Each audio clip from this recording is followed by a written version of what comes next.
is freezing.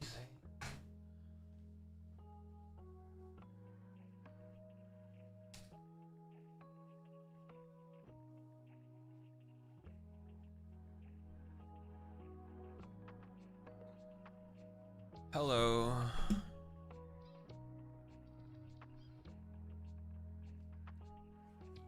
Hello.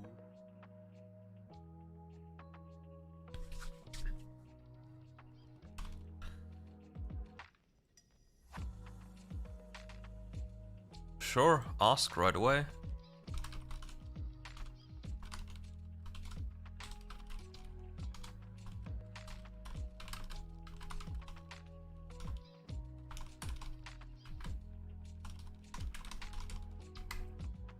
Hello.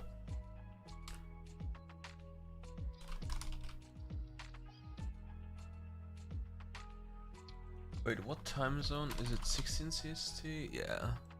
Okay.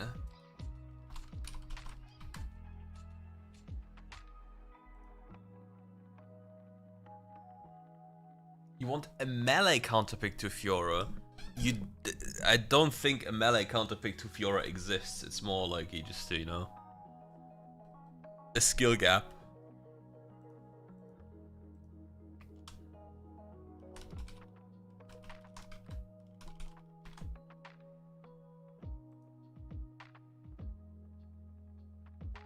Hello everyone.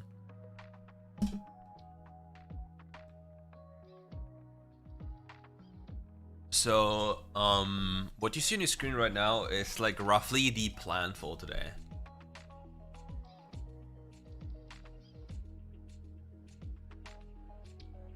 Why do you keep the 5-second buffer if you don't play? What do you mean? I don't have any buffer. Oops. No, it's correct. Senna isn't a troll pick. If Fiora wins against all of these, it's usually just a skill thing. I don't have any delay for my gameplay in general. Like, it's just all like typical YouTube delay or Twitch delay or like stream delay. It's nothing that is from my end that I'm putting in there.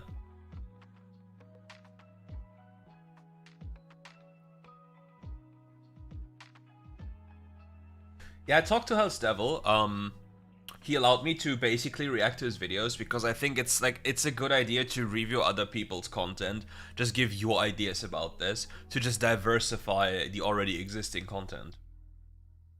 Because, for example, he has his views, I have my views, another person has another view, and it's just, I think it's interesting to just have multiple views and expose people to multiple views.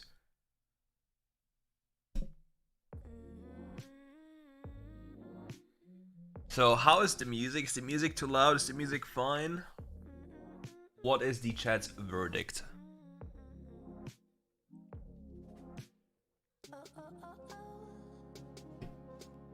Then, for that to happen, I need games of his. So, if you want to make it easier for me, you can basically clip me games of his and send them to me via DM. And it would obviously be nice if he's cool with it as well.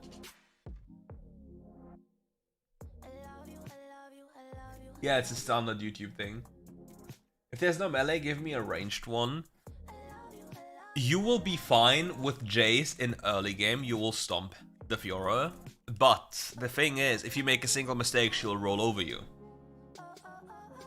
The same applies to all the other champions, like for example, Vayne. Tristana is okay or fine, well, not the best. Draven works decently well. But in a perfect world, Fiora doesn't really have a problem with most of the champions due to how the game is how the game is played. When is patch 5 gonna go live? I think in 3 days.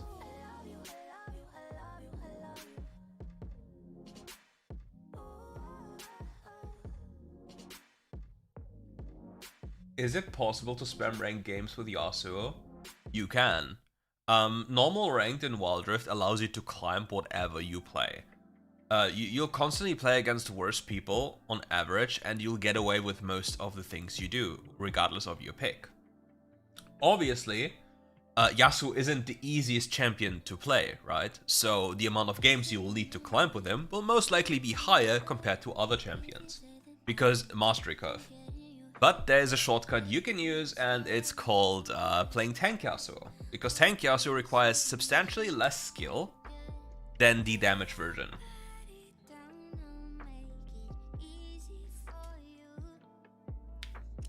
And then coming back to the Fiora thing, if you mess up as a range champion against Fiora, Fiora will run over you, because Fiora just uses Ruby Crystal and plated caps and you're dead. And then it's Jover. So yeah, these are the plans of today. Quickly finishing the 80 carry reviews of Chronix. Take a look at this one. Maybe if we have time, we go for this review here, and then we keep on moving.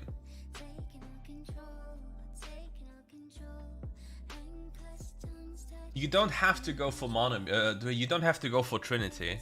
The thing with Corki, Trinity gives you more tankiness in mid lane and more DPS if you're allowed to use Spellblade procs. That is the thing about Trinity Force, but it's very expensive. But if you want a true story about Corki, you can basically build any item on Corki as a champion, because this champion's base damage is very, very high. Which support is going to be good for patch 5.0? It depends on what Q you play. If you play solo Q, for example, like Karma. If you play duo Q, you can think about Fresh, Leona, Engage supports. If you play trio Q or whatever, you can basically refer to duo Q champs. And depending on your skill level, go for less responsible champions. Sona, Soraka, etc. Like you see, like in solo queue, these will probably provide you with the best results if good player. Very important. And the worse you are as a player, and the worse the environment is you're playing in, the more success you will have with champions such as Sona, for example. So yeah.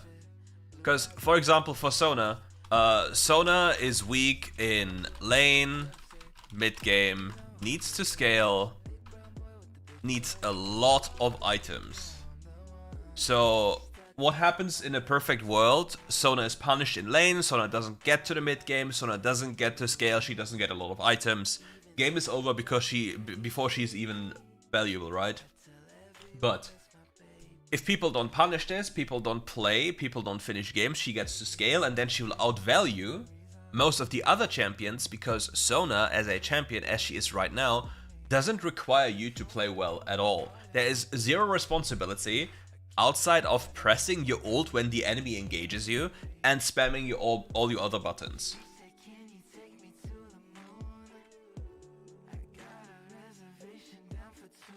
That is what you can do. And it all depends on your player skill relative to the environment you're playing in.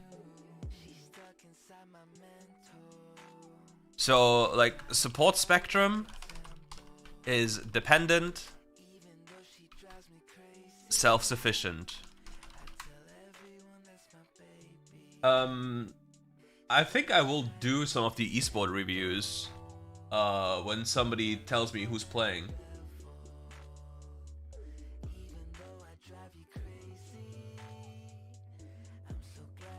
And usually dependent supports equals scale supports, self-sufficient supports do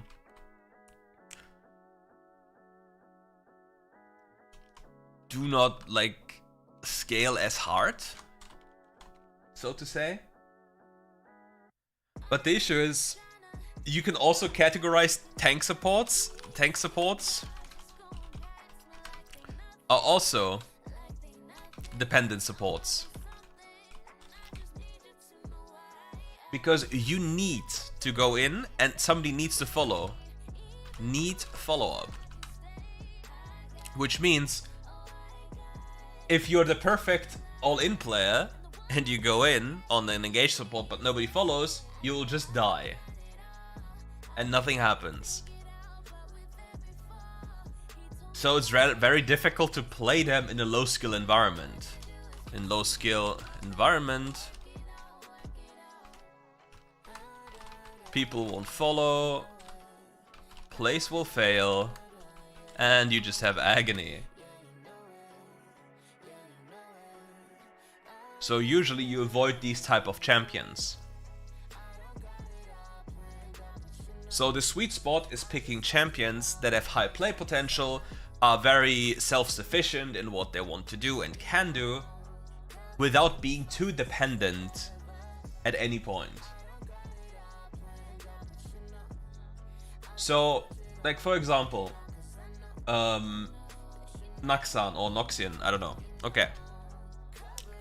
Let's quickly ask ourselves, okay. Benefits of Soraka. Sustain. Benefits of Pike. Proactivity. If you lock in Pike, locking in Pike forces Soraka to always be late on a play, because the Soraka can't just follow. That is the issue. She can't just follow, or is slower.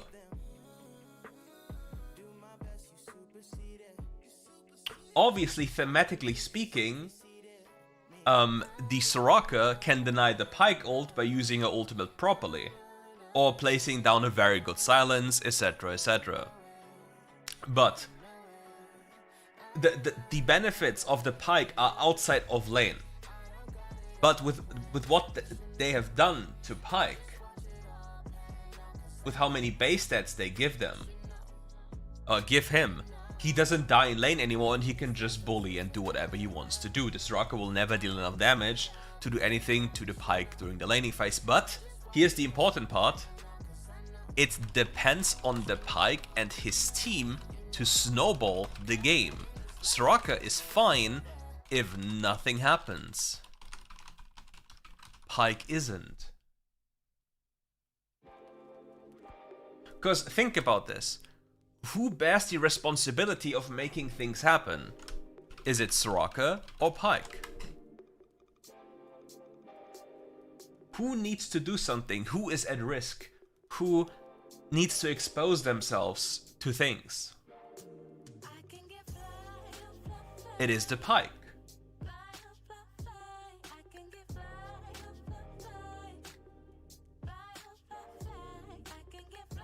And if the Pike players, like again player skill, is incapable of making things happen because it's too hard or requires too much skill, or he just doesn't know, like you can pick any of these facets, then the Pike value will decrease. But in direct contrast to the Pike, the Soraka value will always increase.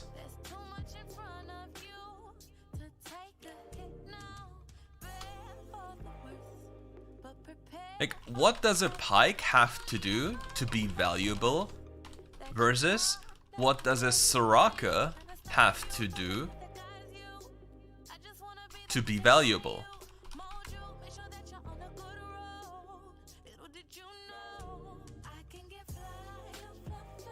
Like, if you just look at this at face value, okay, cool. I will always talk about, well, we don't have high elo anymore, so we just talk like a perfect world, right? So, Soraka's responsibility. Look at map, post 5, press R, press W on CD. Use good silence, cast Q on engaging frontline.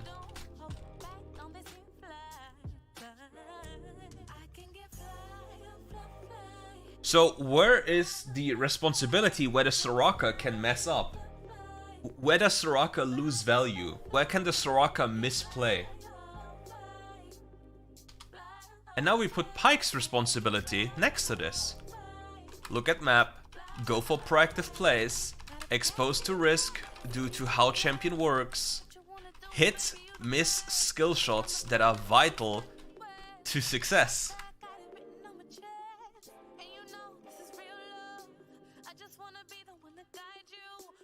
So, if you just think about the relative skill required to pilot Soraka or Pyke, you'll quickly see that it's way easier to have impact on Soraka if you're not a good player than it is to have impact on Pyke if you're not a good player.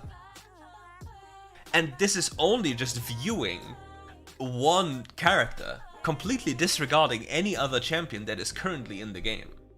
Like, we're not even looking at team compositions, etc, etc. So what do you believe will have higher win rates on average in a game where high elo doesn't really exist and legendary queue is dead?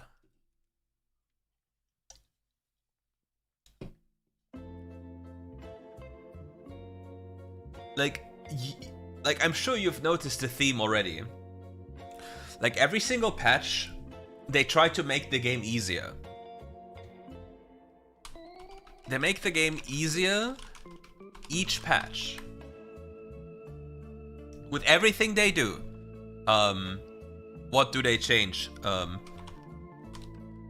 Champion autocasting, combos, champion kit, damage scaling.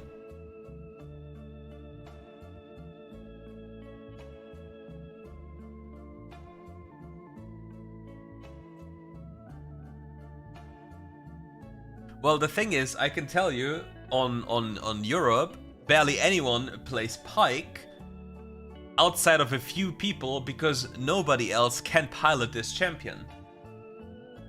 And again, what is easier?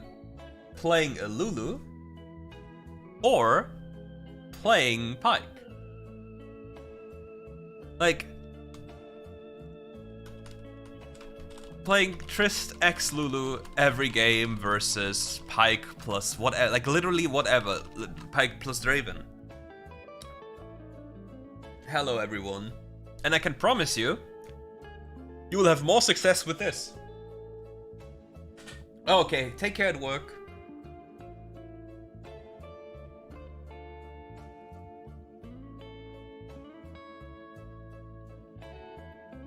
Like, with how the game goes and how the game works, in the environment we are playing in on the European server, and I can probably make the same argument for the NA server,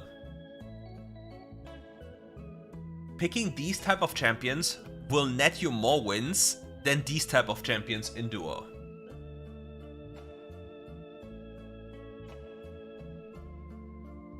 And the thing is, Epsis, they need to get ahead. Tristana Lulu, they don't have to do anything, and they will most of the time get away. They just get away with doing nothing and scaling.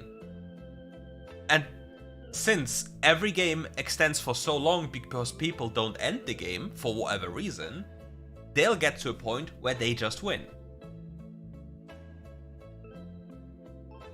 And this is also one of the reasons why you see so many of these weird champions having such high win rates. Because, like, we are playing in a system that mixes solo queue versus duo versus trio, and you still, like, have in the same system pentaqueue. It's all in the same pool.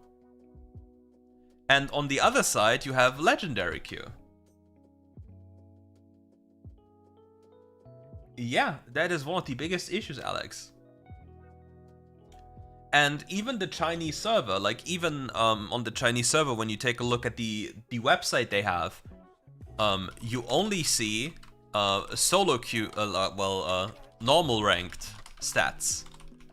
I haven't seen legendary queue stats from the Chinese server yet, because I don't think there's access to that data. But you see the normal ranked stats, and they paint a similar picture.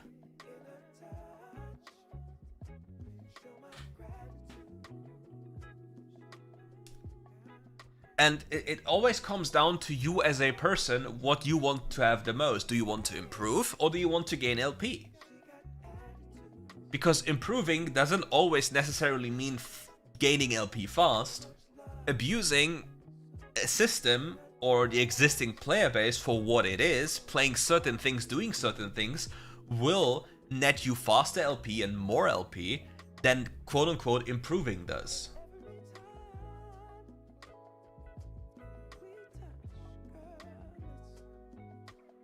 And the only thing I can do is to give my 2 cents on things, trying to make the day for a few people a little bit better by teaching them things they could do to make their play better, to at least satisfy their own desire for improvement.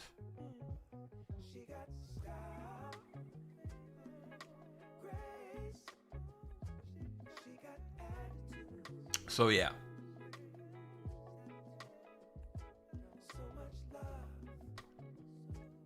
Well, yeah, Bio, but the issue is, let's say you're one person. I bet you there are another 100 people who would be like, wow, Challenger? He's so good.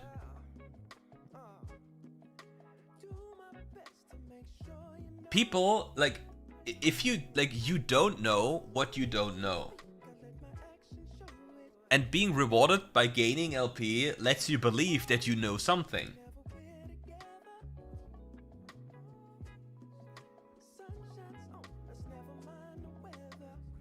New review when? I think, do we just start with yours, good sir? Do we just take a look at your gamer games and flame you? Is that the play? What are we saying? Are you up to get the roast? So let me quickly remove this background here then, because it was for Chronics only. Let me remove this here. And let me put this here.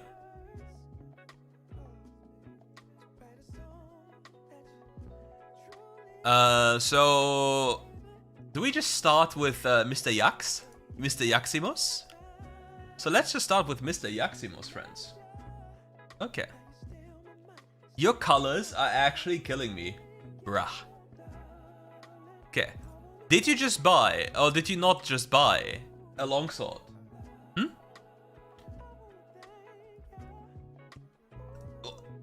This is a criminal offense. You just bought a longsword in solo lane.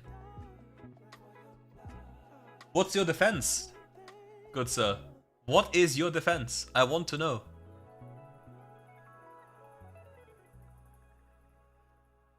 I need to know your defense.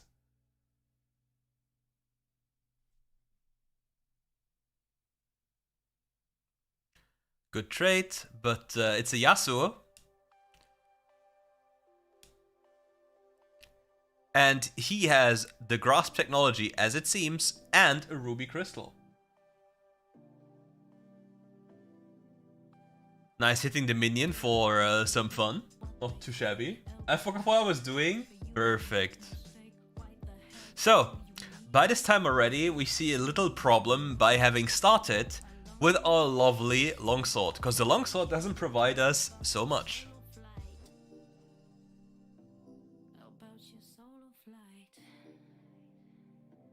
That's a free dub. Huh? Good sir. So, let's just go back in time, okay? Can you please explain to me? You hit him. You hit him again. So why in the hell are you running away rather than standing your own ground? To then just die.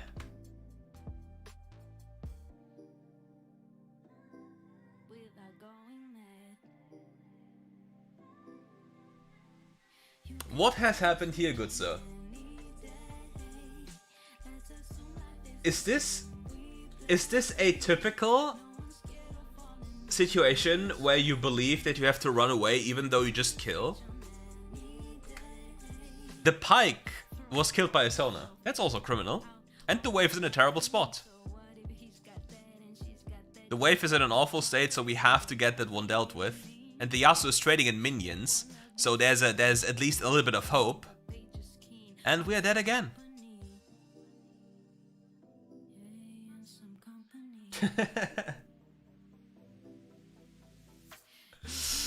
No, you can't do him like this. No.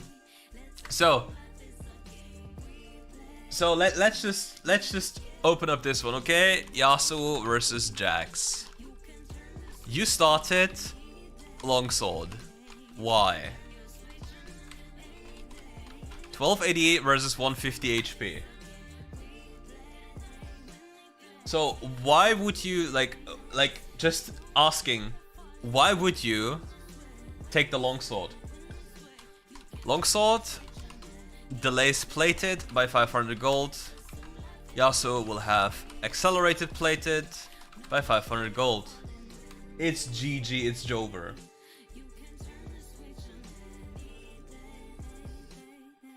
Then we have to ask ourselves, level 1, level 2, level 3, how is it played? And how can you basically estimate or have an idea what the Yasuo is going to skill? Okay? So level 1, Yasuo is Q, typical. Level 2, Yasuo is most likely E. And level 3, depending on the matchup he's playing, he's anything from W to Q. So what can you do to make your life easier? Like, what spells will you skill on level 1, level 2, level 3, and how will you use them to your advantage?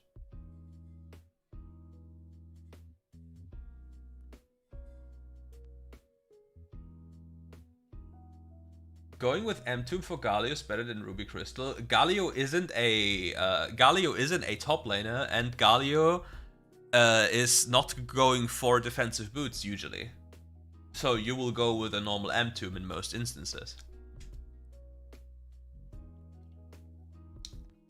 If you're playing mid lane. And then it's more like, okay, how can we maximize damage? Maximize damage. W is AA reset. Q technically is, to my knowledge, an AA reset. And how do we win? Like, is there a specific point in time where we will win? And what point could we have in the game to help us win the game with jungle assistance? So, where did Eve start? Where is she pathing to? It's just theory. Can we use her help to snowball? Obviously, your jungle will most of the time not even do a single thing, so you can't really take that one for granted. So yeah, but it's just something you have to keep in your mind.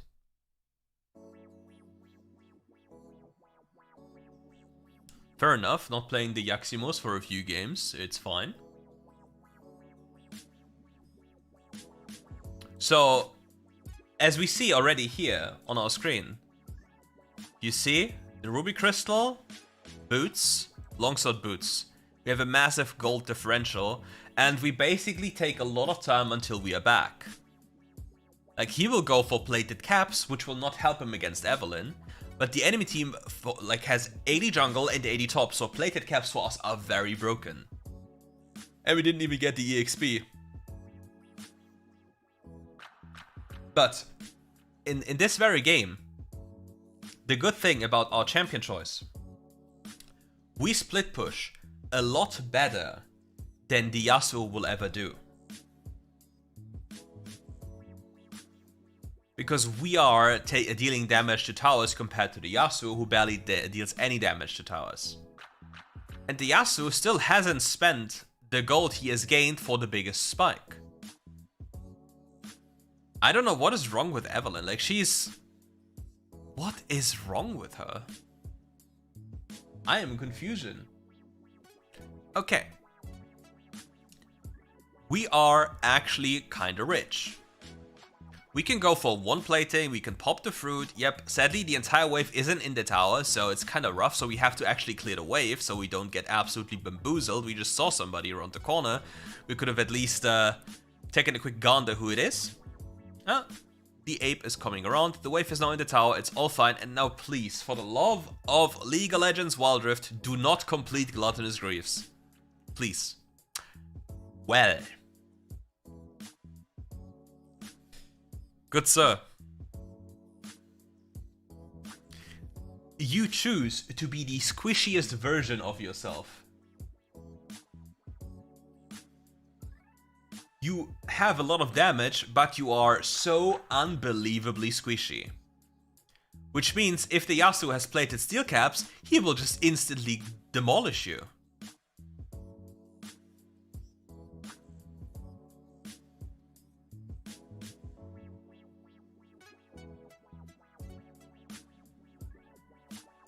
But we can consider ourselves lucky if he trades badly, right? Because that is, like, even if you invest, like this is the positive side, okay? If he's trading like a goober, right? Then we can use our bonus damage we have from Sheen procs to deal extra damage to him. But did you just see how much damage we take every single time? Very good flash, by the way. But you see, like, if this Yasuo was playing better while we invested into these items, we just die, no? Like, he's not utilizing any of his kits. He's not utilizing any part of the kit. And now the beautiful part happens. You're Jax. You take towers, you gain billions of gold, and it's so broken. Look, he just died again, and you got 1 billion gold. 1 billion gold. And with the Gluttonous Greaves you now have, you have some extra added sustain. And we are not forced to basically die. But honestly, I don't think your goal is to deal damage to him, because now we're at a point where we just dropped HP and used the most important cooldown in our kit for no reason. Because as long as we have Counter-Strike, he is not allowed to walk to the tower.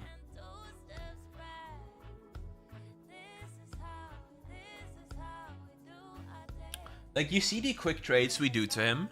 How much more damage does it deal that we have fully offensive runes and fully offensive items compared to just being tankier? Like, what is... Okay, tell me, what did you pay the Yasuo to run it down? Own up. I want to know. Let me know. I need to know. The Yasuo is literally losing to air. Isn't it funny? And your champion scales 50 times better. So do you remember the little talk I just had about Pyke and Sona? Which champion is easier to play? Jax or Yasuo? Which champion scales better in side lane? Like, can you tell me? Yeah, Yasuo is having some unfortunate incidents. No, this is a Grandmaster game, good sir. This is the typical Grandmaster experience.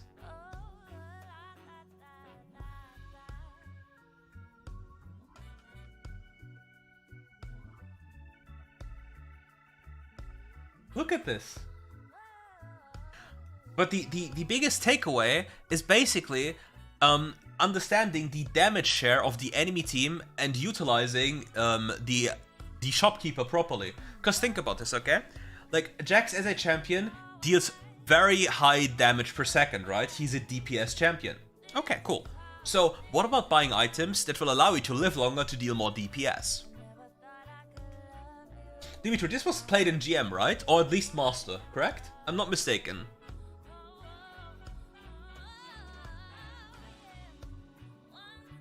Hey, we do not flame here, good sir. No flaming. I'm the only one that flames.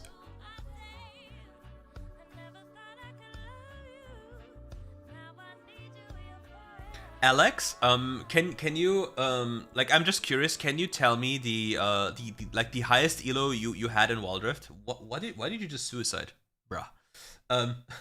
Alex, can you tell me the highest elo you have? Because I'm curious about your statement. It's not meant to flame you.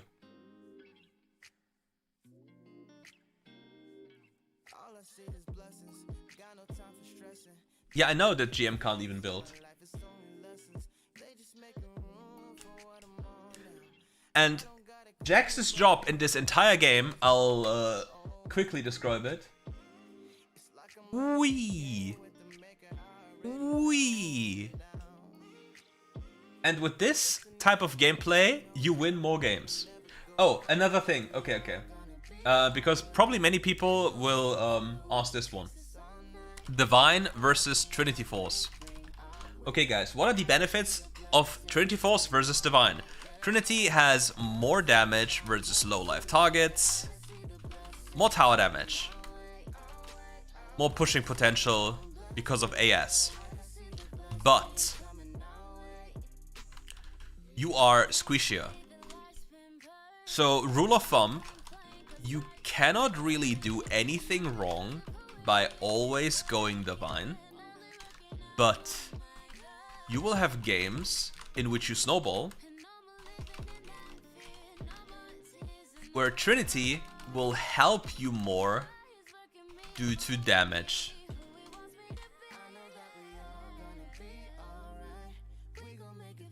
So it really depends on the game state and your job in the game, what you will build. Okay, that's a very good choice, Alex. And Season 3 GM and Season 4 was a time where it wasn't as inflated as it is now. So your perspective on GM rank is still from Season 3, Season 4, and GM now is probably more like Emerald in the past.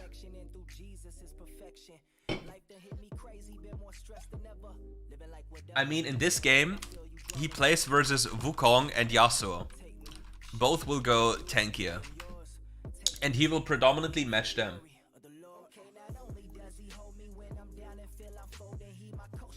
So you can't really do something wrong by going Divine.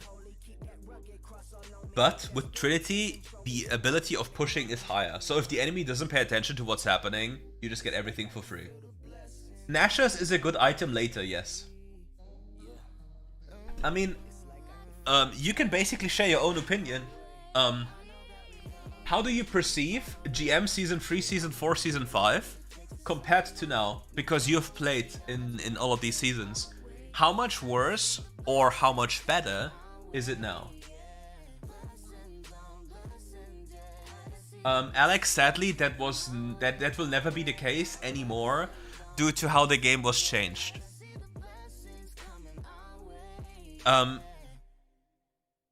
The time that has passed only allowed people to climb due to inflation and not by improving.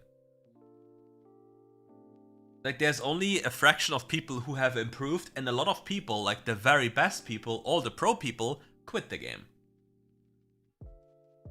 So the competition is dead.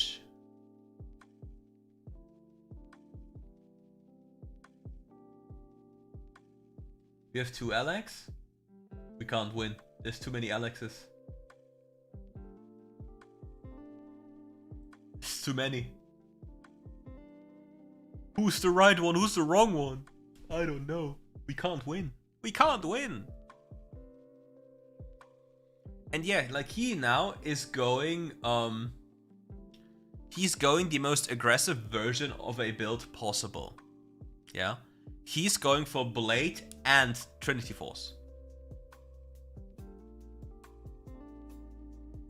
So he is squishy, but he deals a lot of damage. So if the enemy isn't stumbling over their own feet in fights, he should die. But as you see, nobody cares a single bit about him split pushing. They just had fun around the dragon area without the dragon even being available, and he got a tower for free. And if he stays up here for the near future, like, let's just break it down again. Hullbreaker is also amazing, it just depends on the purpose of the game. Like, if you have Trinity Force, you can go Hullbreaker, because then you have, what is it called, enough attack speed. With Divine, it's a little bit more because you don't have any attack speed, but it's still possible. But now we can basically think about the future already. Like, you see this one spawning in 22 seconds and this person being dead, and you already know that this one will be a very highly contested area where people will suicide. So what will you do? You'll put yourself into a position after this like skirmish here ends, and then you just try your best by going here, but just marching down this side. And then, once you've gotten this, before Nashor spawns, you do the same thing, however with this here. And then all you have to do constantly is hide behind lines of vision, and then you respond to the enemy movements on the map. Wouldn't you say Hullbreaker is overkill on Jax? It depends on the enemy damage type you're facing. If you can significantly cut down their wave clear potential by going Hullbreaker, due to their champion choices, you can make their life living hell.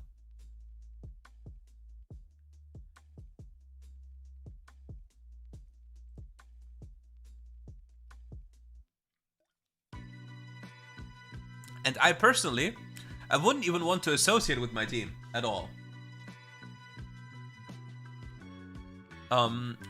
When is it good to join the Baron fights? Okay. When to join fights. So let's just think about this, okay?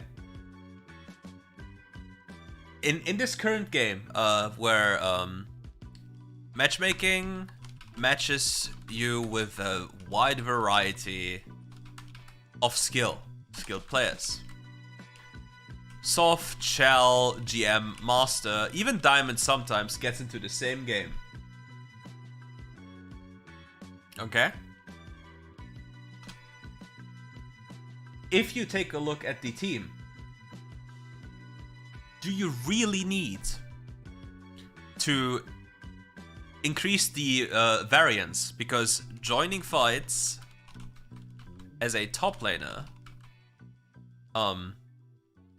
depending on size of fight, increases variance. Can you believe your teammates' ability to play?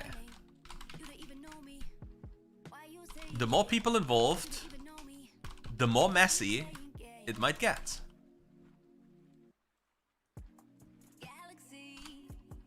His team has +1 dragon.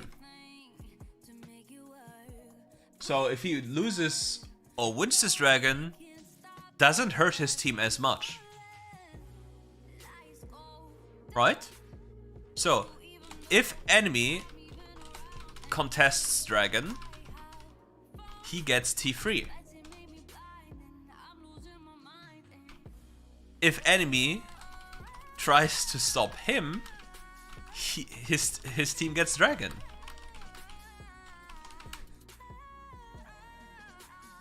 So, what is the best outcome he can go for? Why would he remove pressure on the map when whatever he goes for, if he plays it well, his team will either get dragon or he gets tier 3?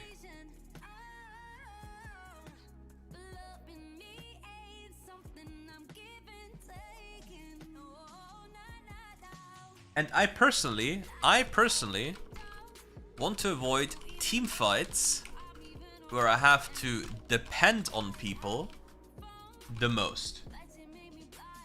I do not want to depend on people in such a lobby distribution.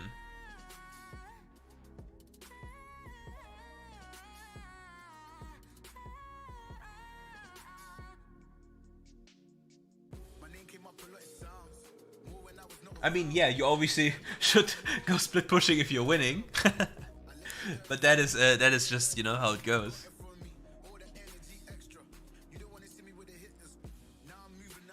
But yeah, the enemy currently, like, since you're playing in such lobbies, you will get away with split pushing with higher success rates than by joining them in fights, because people will just run away. You've seen it plenty of times in your own games. People just waltz off, even if it's a free fight, because, well, it's quote unquote dangerous or something.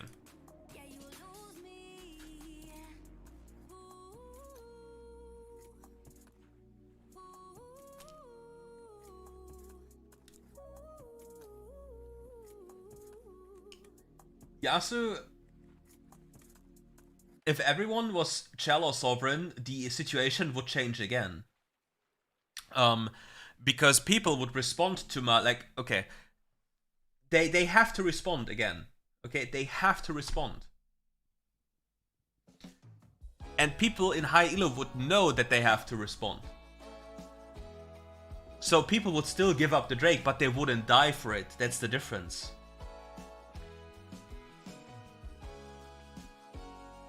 Like, the enemy gives up the dragon, but here they get the bounty on the top side. Like, the Yasuo got a big bounty on this tower up there. He basically just got his team billions of gold.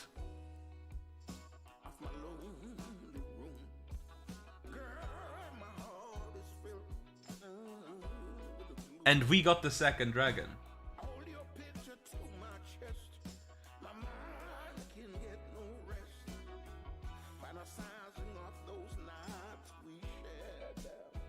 Do you know the most annoying part about Jax E? You can deny the knockup.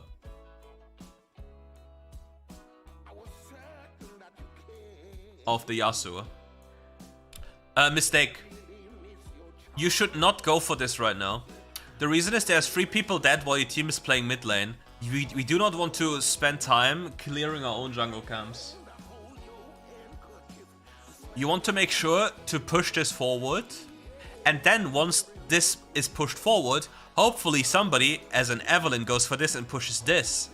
So you force them to reply to multiple plays at once, and then if you cannot do anything anymore, you will go for their respawning jungle if it respawns in time.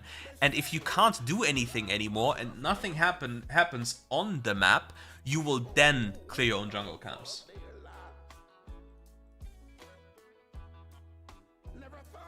I dislike the bounty system in the game. I dislike the Nexus shield in the game. I dislike all of these mechanics in the game.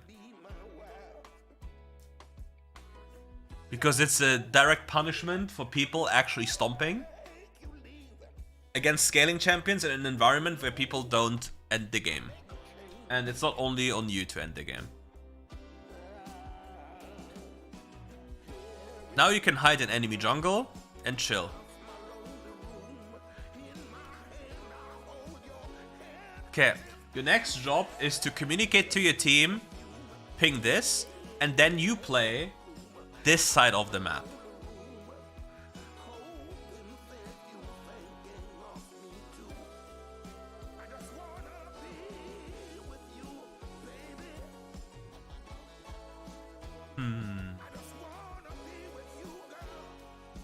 So now you see his team is trolling.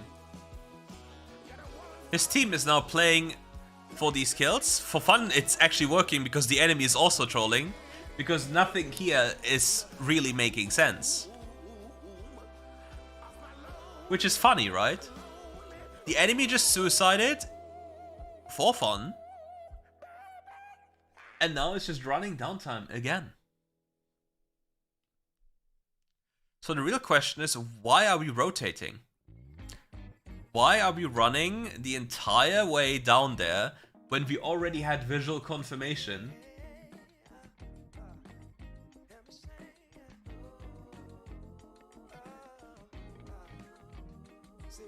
that the people were all there? Like, even if you get those kills, wouldn't you have just taken down the enemy tier 3? And enemy team surrenders. Because apparently the Kayle is too powerful.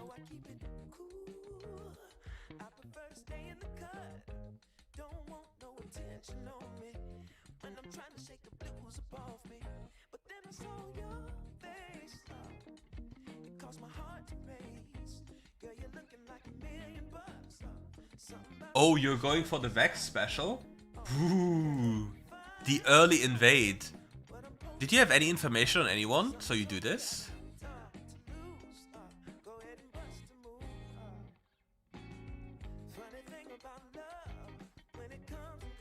Why is the Fiddlestick starting red buff?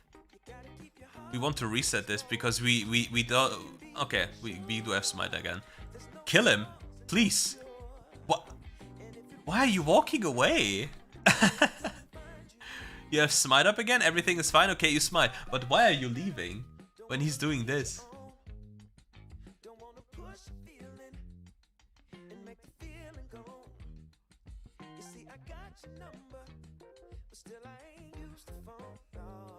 You could have potentially... What is the Lulu doing here? She died, right? Why did the Yone just kill himself? What is happening in this game?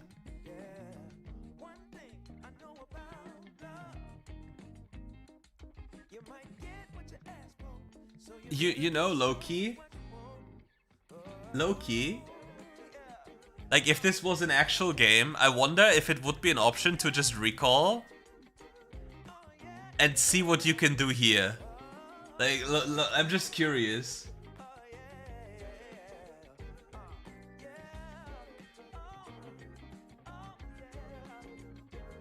Like, WildRift is just crazy because, yeah.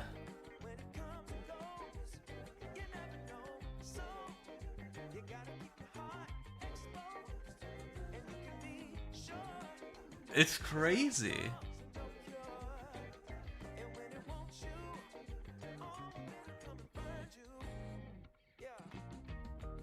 But yeah, we are beyond fed already, so it's fine. Like, we just play for level 5 and then we go for free kill.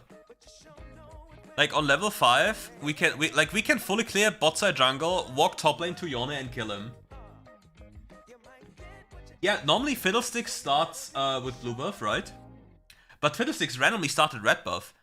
So his idea was to punish the enemy Fiddlesticks, who is supposed to start blue buff, by yoinking the his top side, right? Which is a good play. But the Fiddlesticks now is really trolling. Like, he is literally trolling his game. Oh my god, this is so beyond juicy. That's a free pickup, but will we die for this? Because the Karma is afraid of air? Yeah. Okay, it's time to reset. Okay. We know where the Fiddlesticks was. We have big gold. We also have these respawn timers. So, you also know, like, you know everything that is currently happening, okay? So, now you're investing time to achieve what? What do you try to achieve?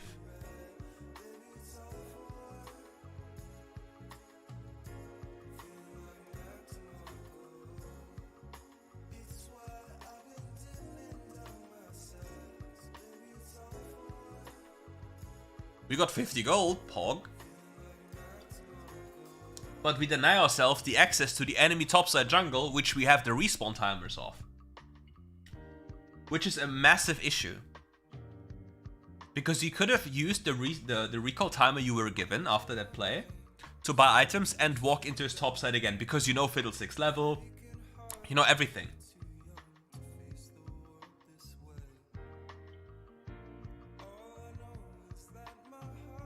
And now you have, again, Fiddlesticks timers. So you shouldn't waste your time by going for Crab. Please don't kill Crab. Walk straight into his jungle. Yes. Don't pop the vision plant. Good. And now you can either wait here and look for... Ah, he's already here. Perfect. He's dead again. He has flash because his flash is your flash. Yep. Perfect. This is free.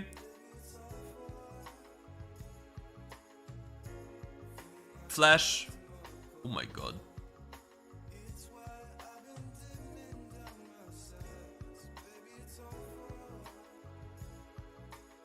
Interesting play. Not necessary though. Oh my god, what is happening? This play was not necessary. I'll tell you why. Okay. You were already out. Okay.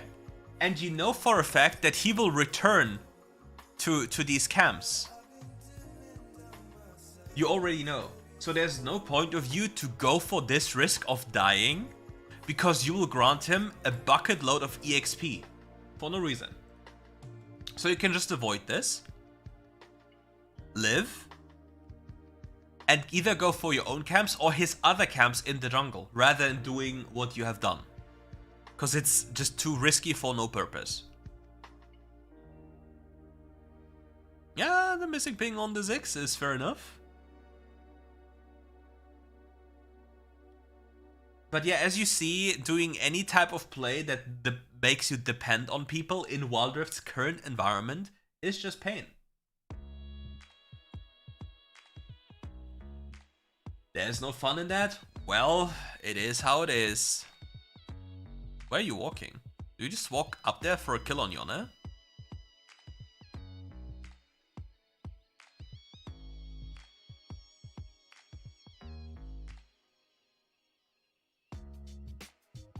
Okay, now we go for Scuttle Crab into an instant Herald. We know that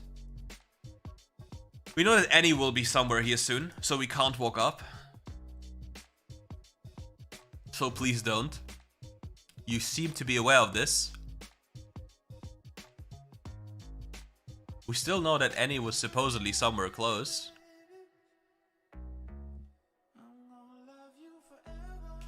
Okay, Annie is now disappearing again. And, very important, unless we go kill people at Dragon, we do not care about Dragon. And we place Herald mid lane.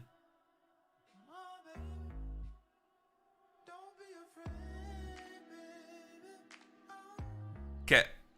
Okay. Look at your team's position. They're all scattered.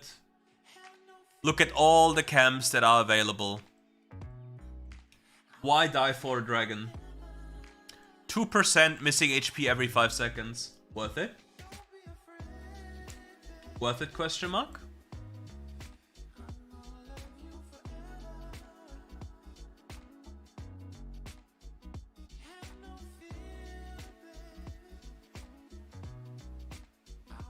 Because I don't have any enjoyment playing the game right now.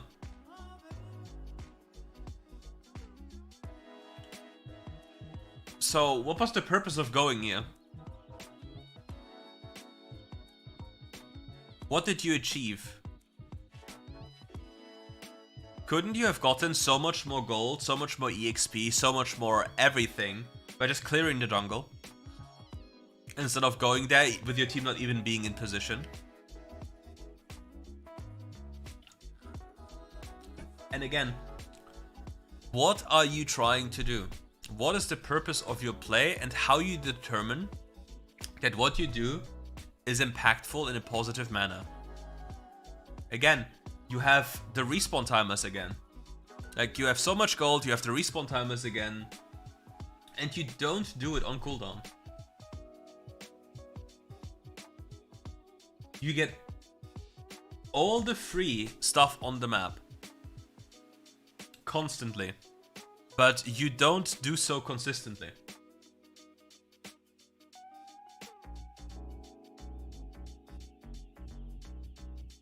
And now you walk down here to find the fiddlesticks, which would have come to you anyway. And you don't even have items, so you don't deal enough damage. So effectively, you're basically wasting your lead, even if you get the kill.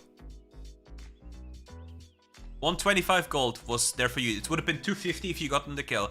If you take all of these free camps plus the fiddle who has to come there anyway, you get way more.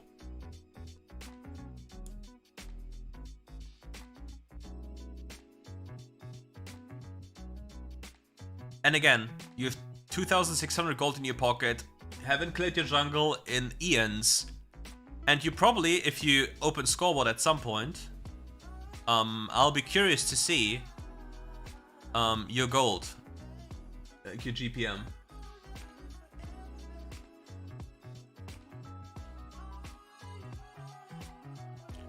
And the Fiddlesticks makes his appearance from his red side. You got a point, you got a point. Show us the scoreboard.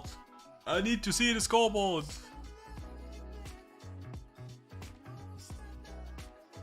We will not see the scoreboard, feels bad, man.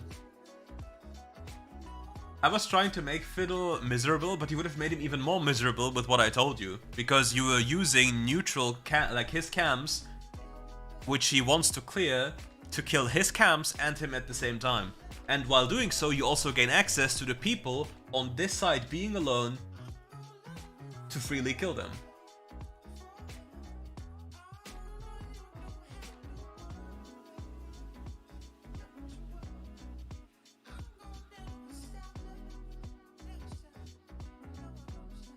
Because jungling is all a balance of efficient farming, ganking, getting advantages in terms of information, using this information to your advantage and taking away enemy camps, killing enemy people due to pressure, and then repeating the same process, investing your gold into items that you believe are the best items to succeed.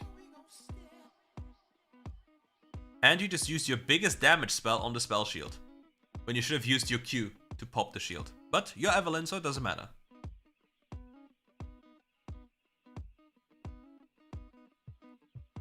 Oh yeah, and in Evelyn jungle, if I'm not mistaken, you should max E first, because the damage you gain from E is higher than the damage you gain per Q point. Because base damage of Q goes up by 5, and the damage of E goes up higher, plus the scaling gets better if I'm not mistaken.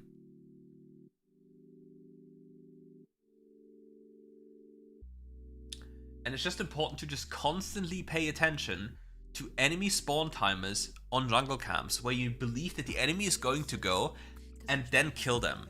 And to add even more to this, using people who are overextending and just general information to your advantage.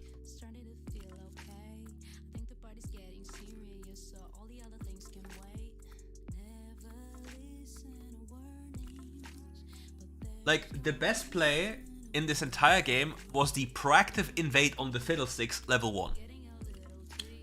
Because it showcases you had the idea that Fiddlesticks clears blue buff, starts with blue buff, very good. And then with that information, you try to get an advantage early on. That's a very good idea. Even though the execution on a mechanical level or decision in a fight wasn't good, it still showcases that you thought about this, which is very, very important. But you need to add this thought process to all the other areas of the game.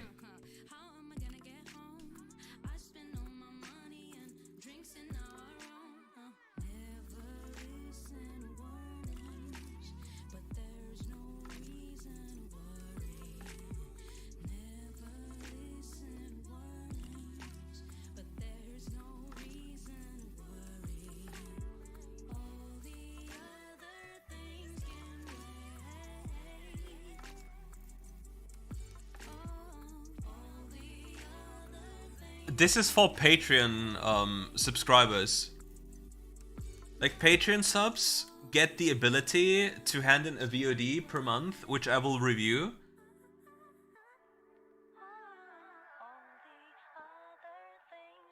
And yeah.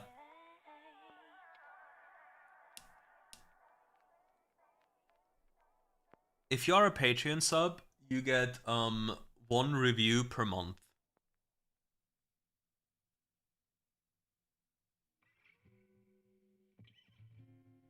And guys, it's obviously always easier to judge when you look at something than when you actively play something. Because your ability to process is so much more relaxed, because you're not having the pressure of playing and having to use your hands for inputs, having to think about this. All you do right now is see and speak about what you could or would have done. If you in reality would have done so, we will not know. We can only take your word for it.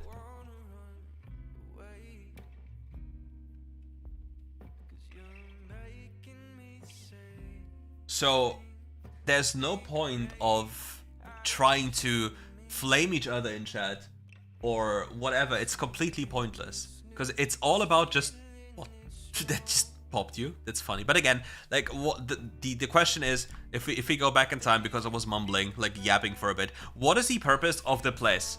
Like, we get a pick, okay, cool, person dead, okay, we know that the Fiddlesticks exists, so we peace out. Okay, so, if I'm understanding this correctly, Bio, so you're telling somebody to quit because you just suck. Okay. May I ask you, what was your peak rank? And if it isn't rank 1, then I must sadly confess that you suck and you should quit because you haven't been rank 1. So what was the purpose of you just attacking him? When the clear purpose of this entire thing is to help him and give him more ideas, a proper information on what he could have done better, and just helping other people to improve. Why do you attack him? What's the purpose?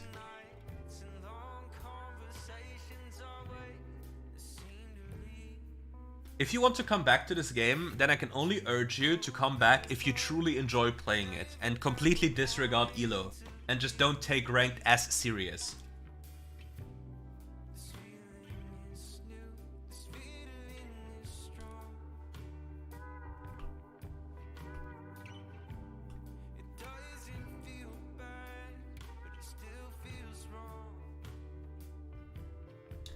He attacked me first.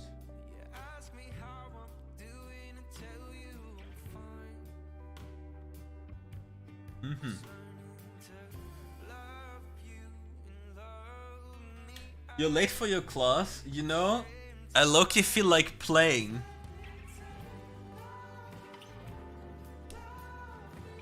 Oh, the same trap again. He knows. He knows. I can already picture your face where you sit there and you're like, oh no, I'm so stupid falling for the same thing again.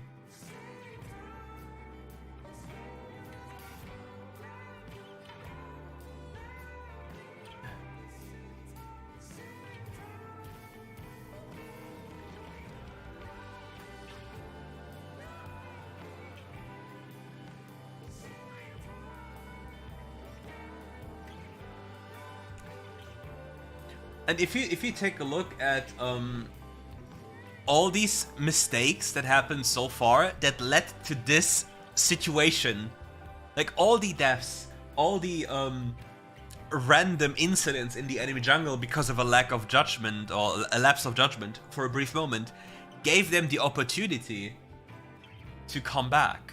Or well, come back, gain a lot of gold and delay the game. Because that was just effectively happened. Yeah, I bet you did laugh like an idiot at that point.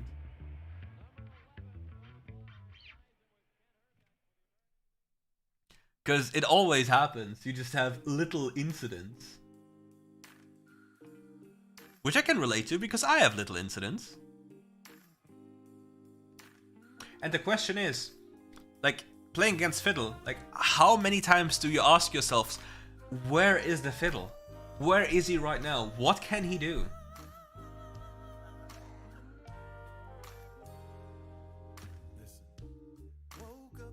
That is something you have to always have in the back of your head.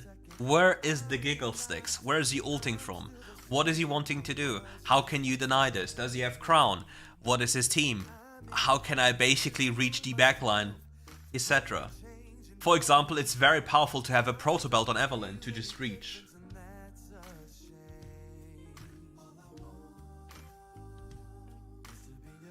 It's the giggler. Again, like you have 1 billion gold in the pocket, and you're just zooming around, and you dash again. It's the third time, the third one.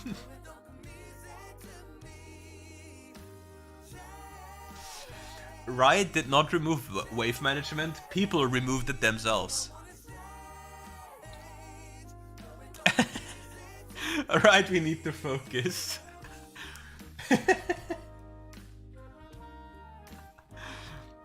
You did it again.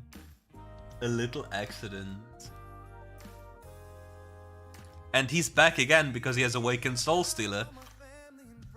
And now we've reached a point in the game where the Giggle Sticks is very, very scary.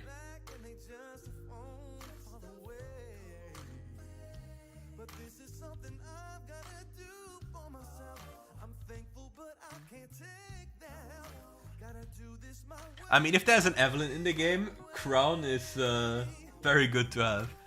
What do I mean by people removing wave management? Because people don't care about minions anymore at all. And if it...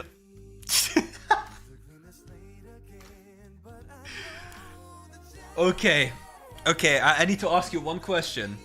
How many glasses of vodka did you have?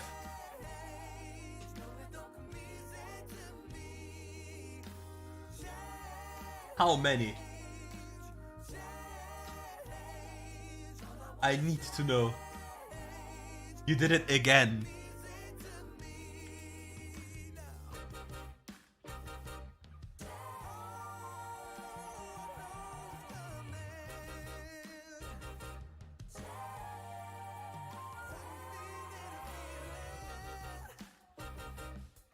What's the counter to my teammates feeding enemy?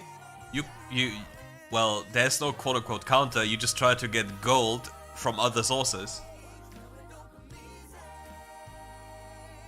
You cannot fix your teammates, you can't. You can only do the best out of the situation. Which, for example, in Baron lane is just side laning. Okay, we have the insane gamer. He got collected. Not really. You just have to upload it to YouTube, and then it's fine. That's all that needs to happen.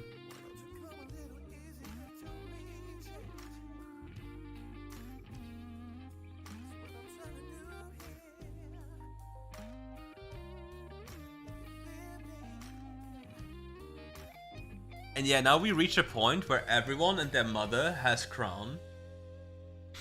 So your life is a little bit harder.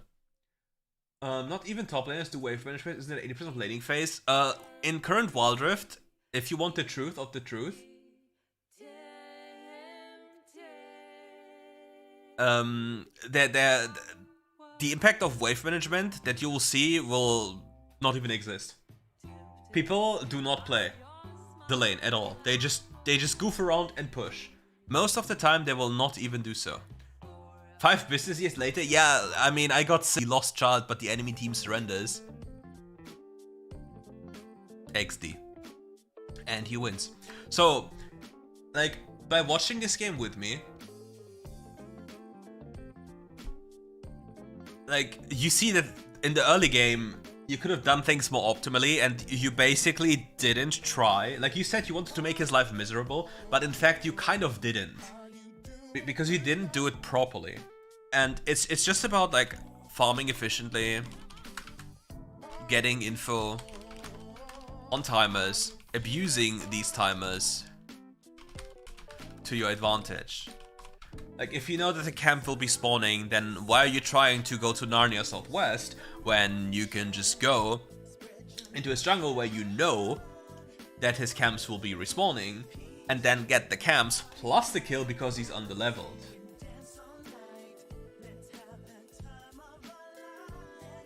And then it's just continuing this kind of behavior over and over again, making yourself even stronger every single time you do so, while making the game unplayable for one side of the map, forcing the enemy into only making plays on the other half of the map, because if they go to your side, you'll just insta-kill them. And if you want your game reviewed on stream, check out Patreon.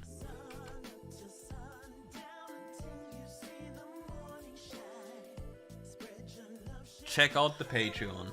It's not yet finalized. We will do so in due time. But Patreon subs get a monthly review, and if you want to, I can even do it on stream. Do you have any advice on those who are hard stuck? Number one, like, why do you believe you are hard stuck?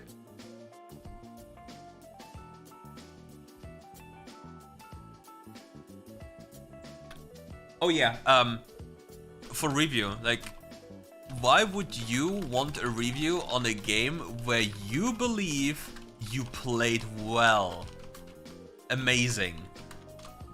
What does it grant you if I review this and I basically, if I gave you confirmation, yeah, you did well.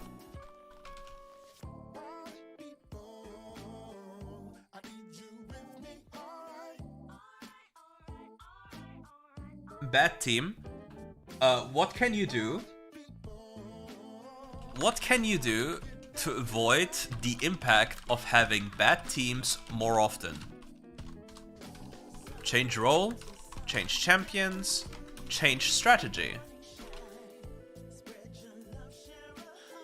So if you always know, you will most of the time have a bad team versus a bad team.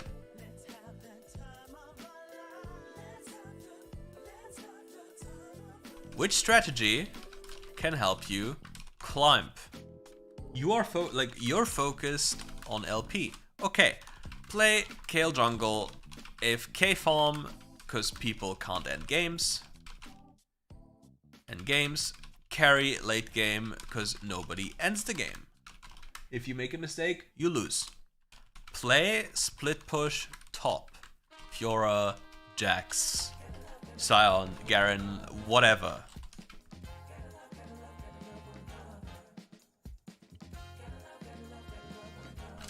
Play proactive champions or play certain scaling champions. For example, mid lane, Kassadin.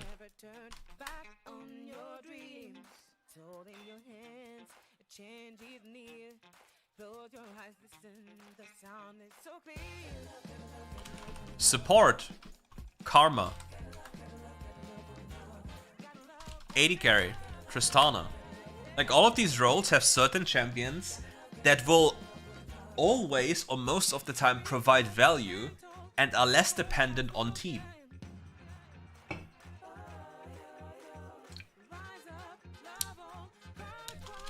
How to avoid bad team? Pick less dependent champions. Abuse matchmaking, current inflation to your advantage.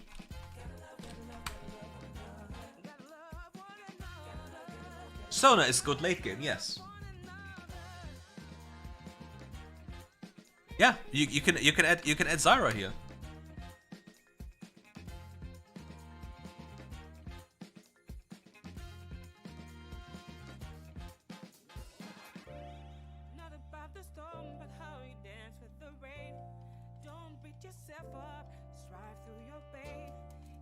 My most games played in a season, I think 600 in total. But 600 in total, like 600 in total for Legend plus Chell, or like Sov.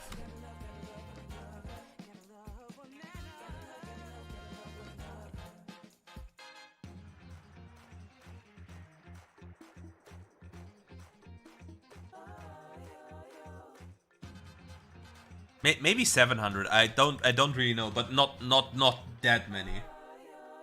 What do you mean with people don't end in games? They don't know how to end games, so they run around in circles and just have fun. Like, for example, how many times in a game did you see people run around when they could just take Nashor and actually accelerate the ending of the game, rather than just walking into the enemy jungle, having fun, dying, and then the enemy dying again? Like, it's just a cycle of deathmatch.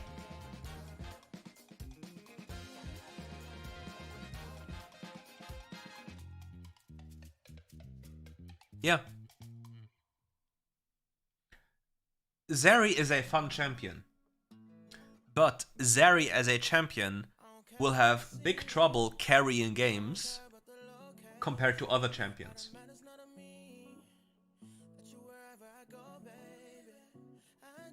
So that is something you have to keep in mind.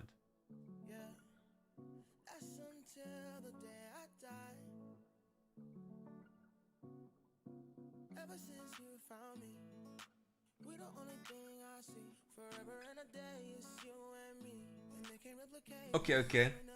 I guess I'll just quickly do the Aurelion Soul for Hell's Devil then, I suppose, because I wanted to take a look at this. True. What do I do to improve from Master to Challenger? Technically speaking, you can be the same player. You just have to learn, like, differences. Master, GM, Chell, Soft. You can basically say everything. But there are a few things you can do to make your life easier. Drafting, understanding meta, understanding regional differences in playstyle, these kind of things, yeah?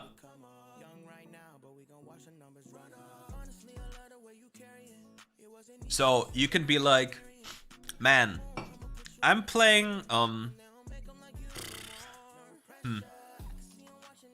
I love playing Rengar jungle. He is very fun.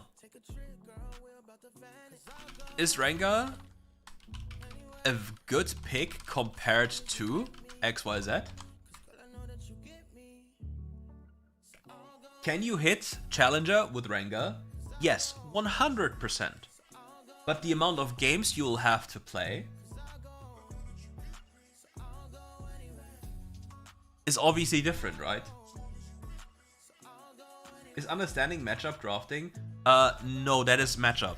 Like, drafting is, drafting equals picking a champ, knowing it's good.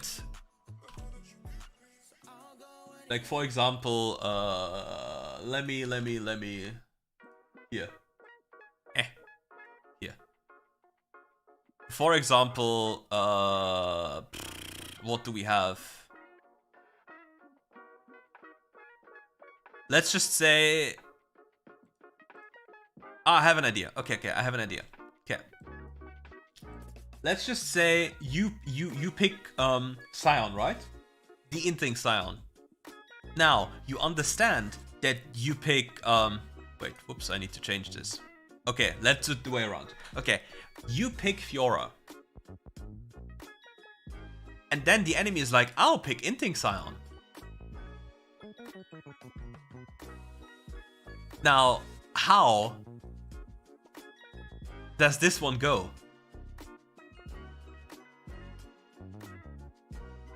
How does this one go? Did you just or did you not just actually murder your own game by picking Inting Scion into Fiora?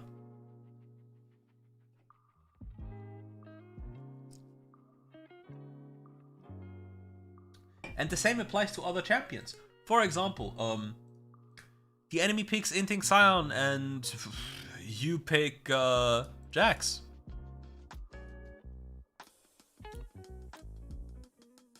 The enemy picks Inting Scion. You pick... do they have... In which department do they have Gwen here? Where's Gwendolyn? You pick Gwen.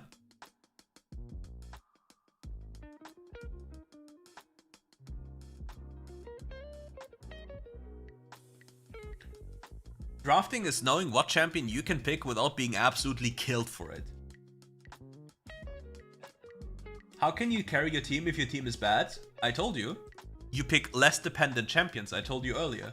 You pick less dependent support champions such as Karma, such as Pyke. Such as Zyra.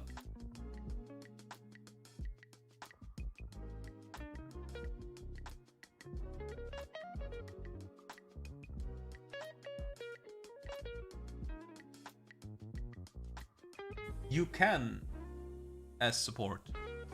You just take more games. You can carry as every role, but you have to understand which champions to pick and how to play the game in order to climb. You can still climb on every single role. And you can still carry these people. You just need to play a few select champions.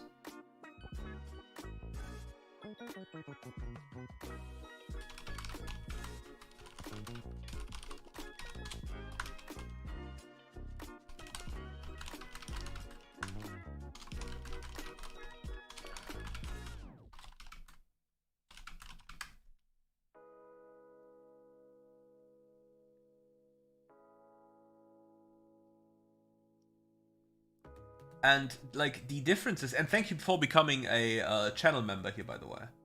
The differences is just every single thing here. Literally everything plays a role.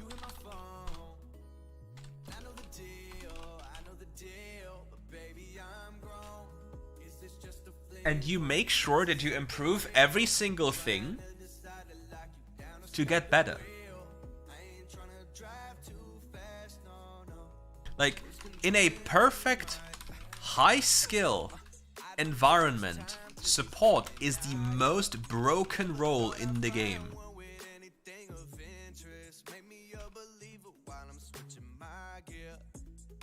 But this one doesn't really exist.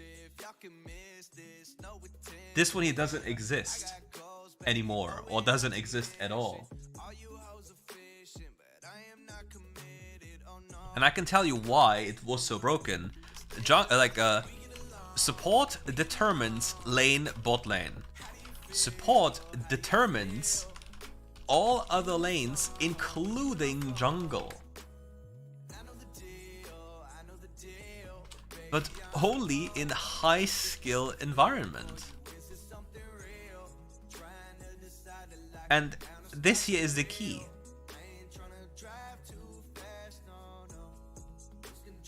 If that one isn't given, support is not the most broken role anymore.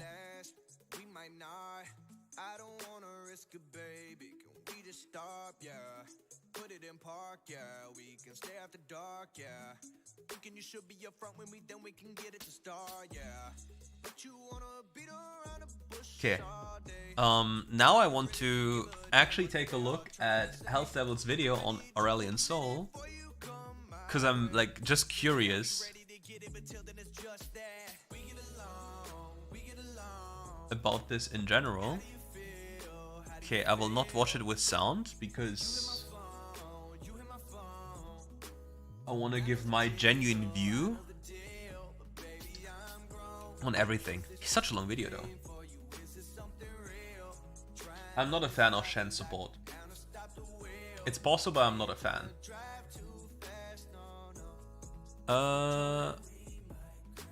I think it's fun with the chat.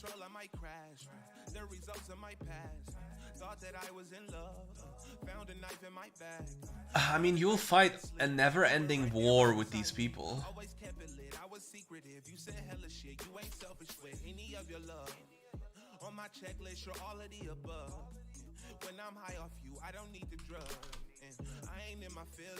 Yeah, it's the Hell's Devil watch party on the newly updated Dragon. And we'll start right away. And welcome everyone.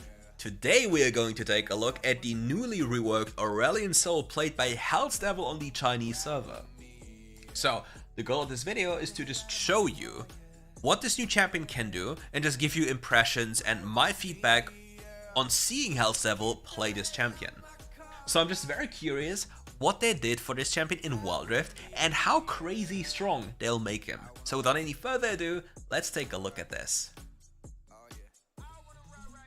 He's going in. There's a big explosion, right?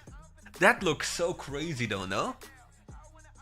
Like, this explosion looked messed up. Wouldn't you agree? And also, you had a, what is it called? A collector moment. A lovely and juicy collector moment. Who can't just love this? The collector movement. So, like, I personally am very curious what he's going to build on this champion. I have a few ideas, which I'll like talk to you about. But I don't know how he views this. So in case, if you don't know what Aurelion Sol does, you kill minions and champions and you gain Stardust. And this Stardust increases or evolves your abilities, giving them different bonuses as you see on your screen. If I'm not mistaken, these bonuses are very similar to the PC stats. Welcome back, Mr. Griefer.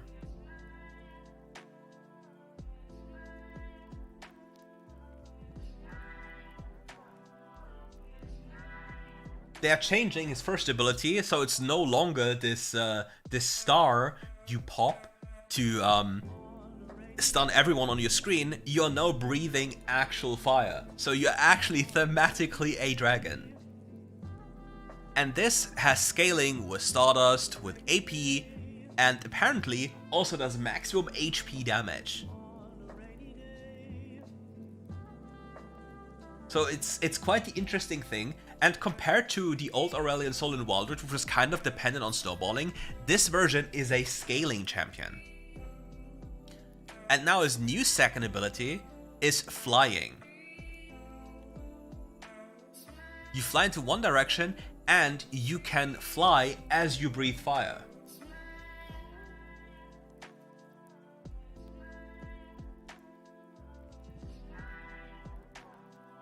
Like, you're actually a cool dragon that flies around and breathes fire on people, killing them. And for his new third ability, you'll see something super cool. So he drops down like a sphere on the floor, and this sphere slows and deals damage, and if the enemy is too low HP, they just get executed. They just die on the spot. They just disappear. And the same goes for minions. And with his ultimate, it also scales with your Stardust. As earlier mentioned, like all of your abilities do evolve at some point, depending on the Stardust you have collected. And then you saw this huge-ass meteor coming down from the sky, right? This will happen if you press Alt.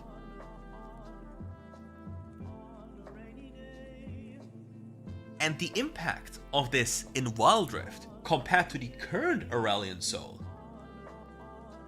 it's going to be insane. I'm already really sad for all the Aurelion Sol mains because they'll be very much upset about this rework. Because they invested so much time to playing the current Aurelion Sol that they'll feel very bad that their one-trick pony is now basically a champion that most people want to play, because all of the finesse you required to have to play this champion, to pilot this champion with all the positional advantages and all the little things you have to do, are now completely gone. So yeah. But we have a new scaling mid lane champion with this pick. And you already know what will happen around Dragon and Baron, Elder, and Herald fights. This champion will go crazy there. Oh, and since you're getting Stardust by killing minions and such, and in WildRift there's quite a few minions around that you can farm, you scale up quite fast. Obviously, like, he's playing a bot game, which isn't that much of a problem because we just want to see the champion and what the champion does. And what are they suggesting here? Huh. So, you know, on the PC version, they really like the Rylai's Crystal Scepter for the extra added slow, and we know in WildRift slows do in fact stack. If you stack a 30% slow with another 30% slow, it won't slow for 60%, but it will slow for, I think, 40%, if I'm not mistaken. So slows do in fact stack in WildRift.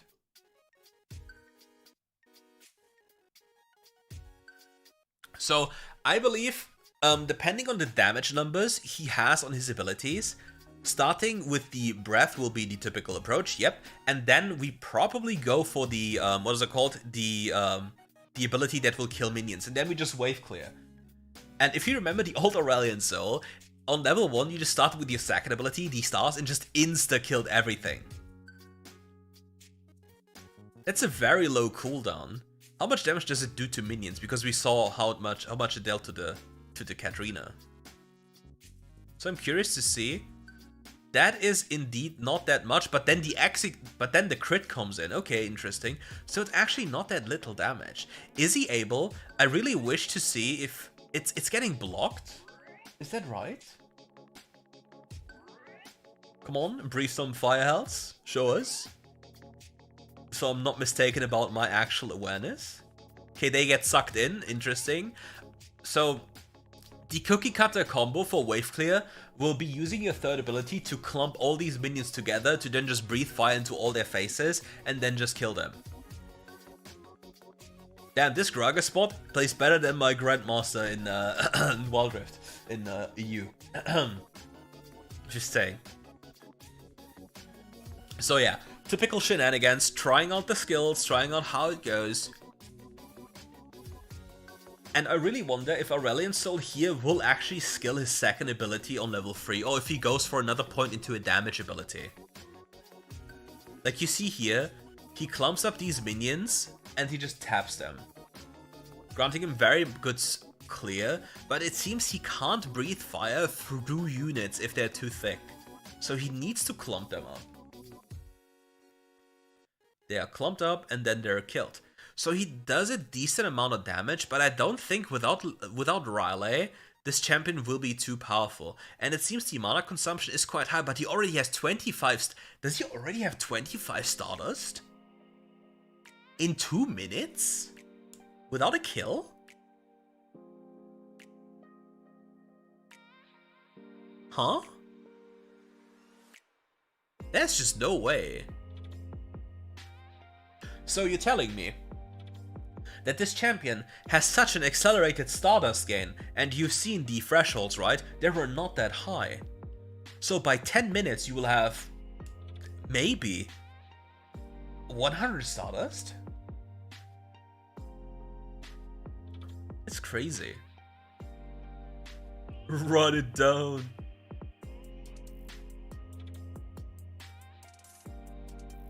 That's a decent amount of damage. I need to see the actual in-game numbers when it releases. And the breathing part deals so much damage. It's such an interesting design. And then the minion just dies. Like his wave clear compared to before is so much better, no? Like, what do you guys say?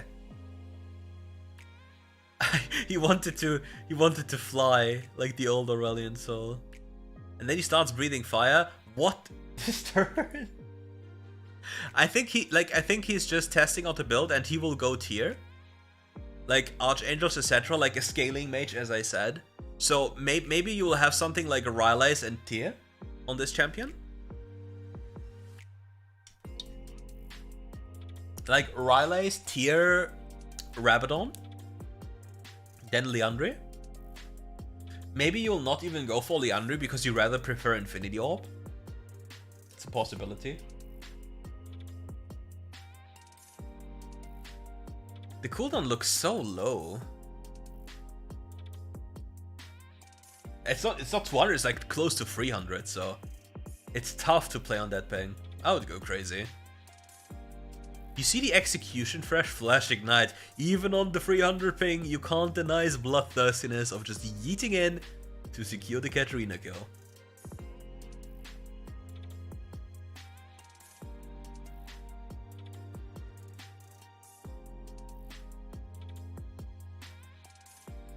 Like, I honestly don't know. Like, even now, like, he doesn't really have that many damage items, right? Oh, I didn't even pay attention. How does the... Like, he has 63 Stardust right now at nearly 5 minutes. So he's getting a decent pace when it comes to just increasing the Stardust and the ability evolves he has. Oh, it must be so tough though to fly and then properly adjust everything with the ping. Must be horrifying. And he just keeps on breathing, he just doesn't stop.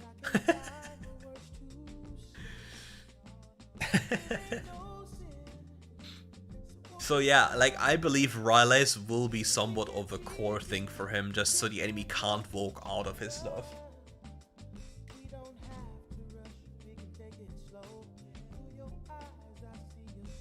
Like, it's the never-ending breath of doom. So curious to watch. Like, are you guys hyped for the release of Aurelion Soul, like the rework?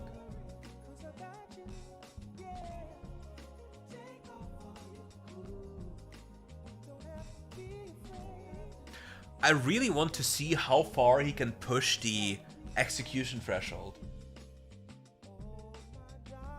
Oh, he's flying in for the breath. He does a little bit of a turn, the ping is catching up to him. But then he just breathes fire and says, nope, you shall not survive.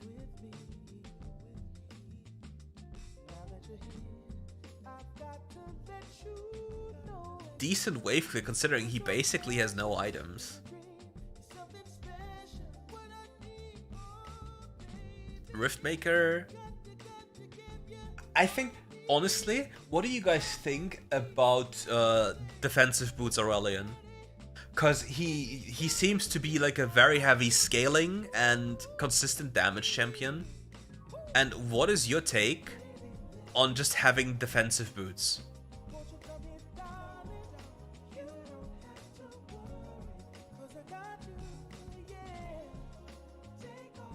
Because it would probably help him a lot.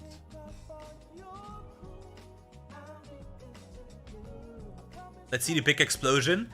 A big explosion, knockup, and decent damage.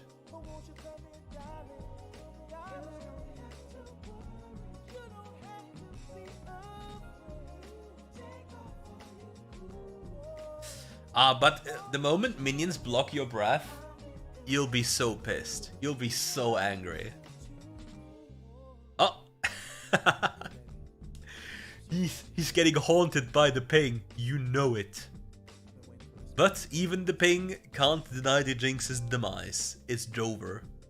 The minion just stopped his flying.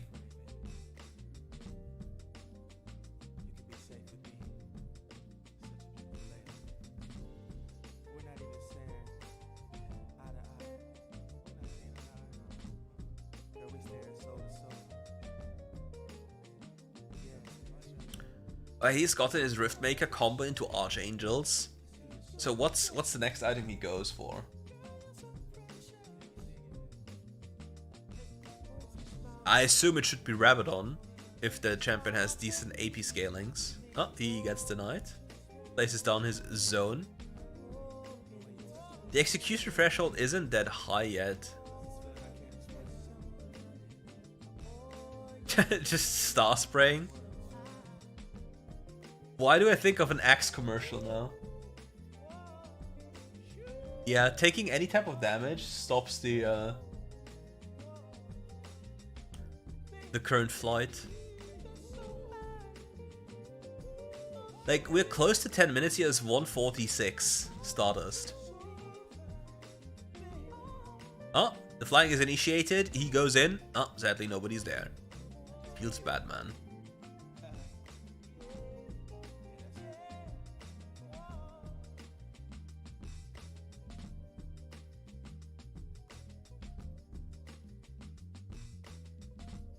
Oh, let's see if he goes for the big play. Ah! The enemy turned on him so fast. The typical AI difference. You already know, if this was a normal ranked game, all of these people would have turned around and would have ran away being scared. But the hive mind, artificial intelligence, is like, nope. We just go in. It's so typical. I love it. Oh, look at the Tristana mechanics with the short jump.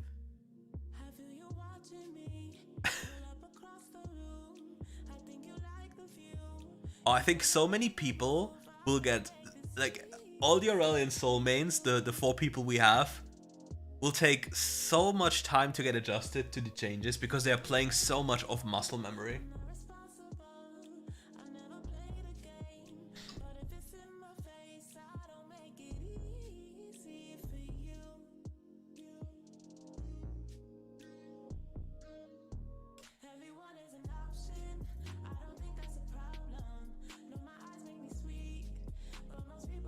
Let's see the big explosion. The Fiora bot parried his stun, his knockup. It's a rough angle.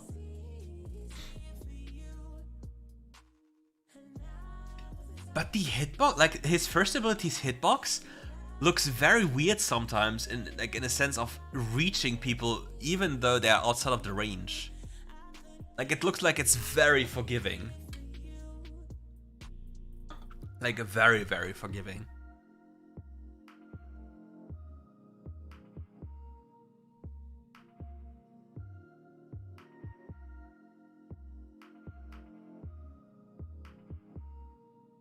Oh, he's flying in. His flight wasn't cancelled? Okay, so it isn't cancelled by taking damage.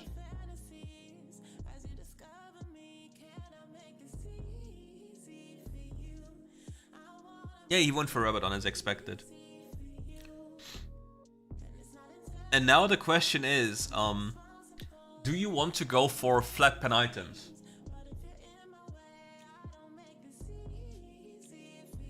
Like, certainly, you will go for Infinity Orb to put the people to the threshold faster, right? And by having more pen. So you have an Infinity Orb, and then if you want to go for more flat pen, you go for the Awakened Soul Stealer. And if you need Crown, you just go Crown.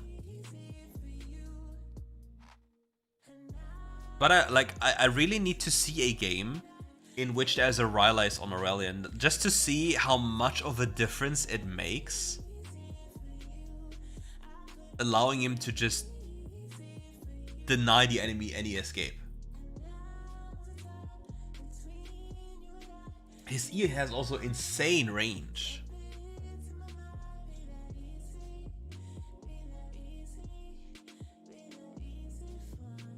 Bomba! Well, hit and miss.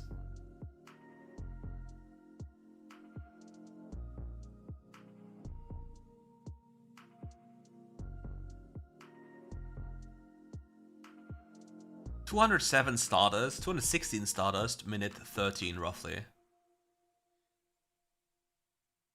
And his abilities have like, I think partially infinite scaling if I remember correctly, if I read this correctly, right? So yeah, the execution threshold will also go higher, depending on Stardust you have. Obviously probably not that much, but still. It's like a baby Elder execute. The limit test. There's the Collector Breath. We got the Collector Dragon.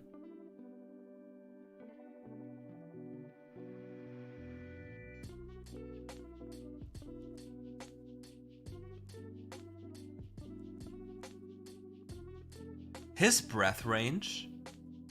It's Tristana auto-attack range, no? Like, it really looks like it's Tristana's auto-attack range. In late game. The U-turn. That looked so funny. So the breath range looks really, really high. Which makes it easier to be piloted, I suppose.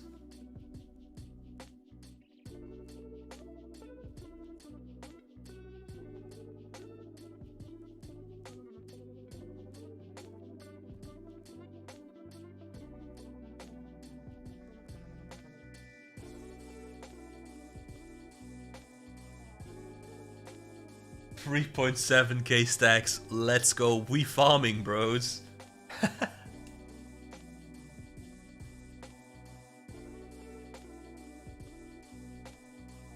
The funny thing is, I think his flight speed is a lot higher compared to the current version, but obviously the range is shorter, right?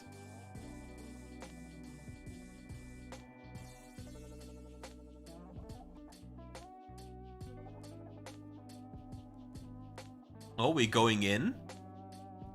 The big explosion comes in. Ah, they just walk it off. Feels bad, man. But can they escape? The dragon? Nope. But can he escape? Yep.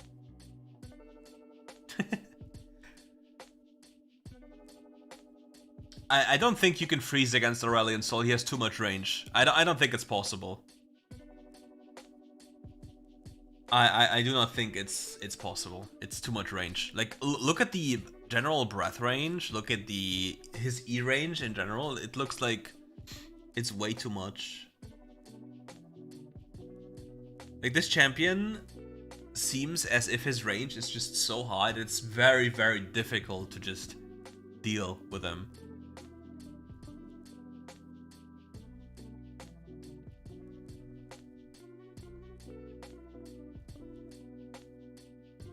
So let's see. Does he play him top lane? Or mid lane again? Yeah.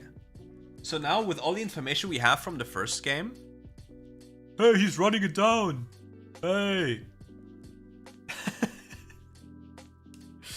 Hell's Devil, content creator, running down a Chinese bot game. No, no, no. That's criminal.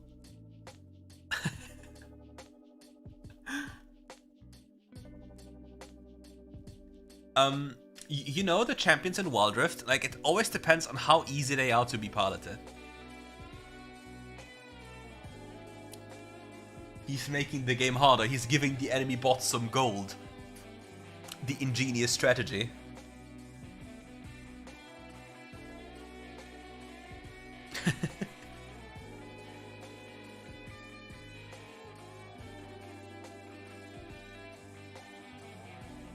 Like, so far the champion doesn't seem too complex to play.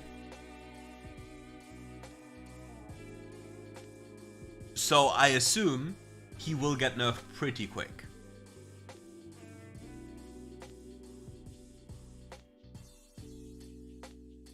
It's the only thing I can possibly imagine.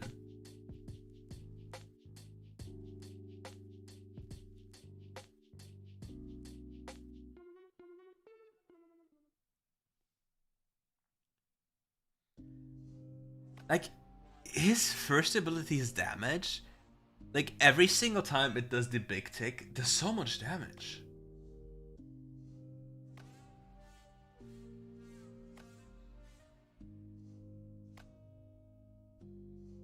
I think he wants to make the game a little bit harder. And if we watch with sound, we would know.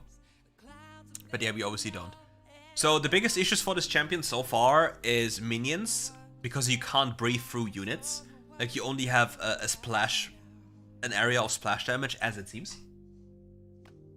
He can rotate quickly with the second ability. He has decent wave clear with his third ability, which is the primary combo of his. Third ability into first ability, which is also very powerful for minion clearing, which is the cookie cutter move you will do all the time. His early game damage with just breathing, like at the set intervals, seems like a decent amount of damage as well. It's so funny that the bot play was actually better than what most ranked players would do.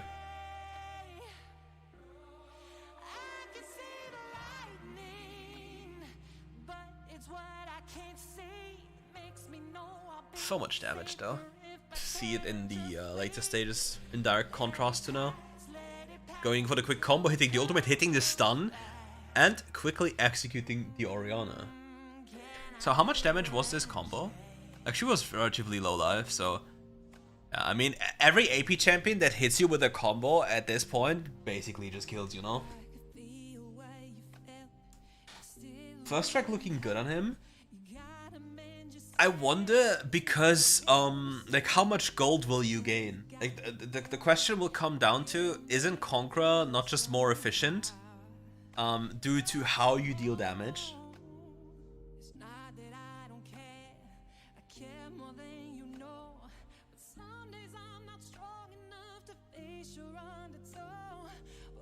And I think we don't even know if this champion will release on the new patch, or if it comes a little bit delayed, because if the champion rework goes live at the same time Syndra comes out, it's kind of weird now.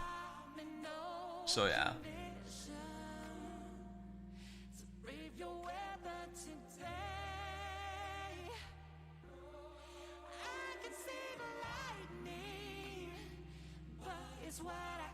Yeah, the Q range is really high.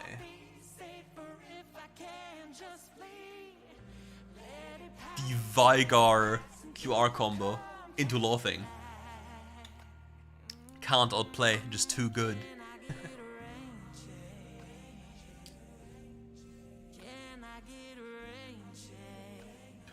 Like, the funniest thing is, like, imagine Glacial procced on the pull of his third ability, because it's technically relocating them, right? So it should be counted as half CC. Because like an Orianna pull, or like a Pike hook or anything like this. So Glacial should apply. Which means you have a way of reducing enemy damage as well as controlling the lane. So for that, I'm also curious. It's gonna be a practice tool shenanigans moment. Ooh, have fun cooking.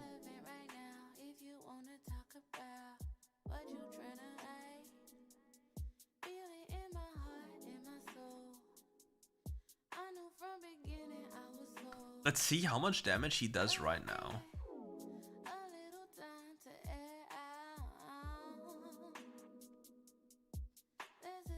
I mean, that's a pretty decent amount of damage.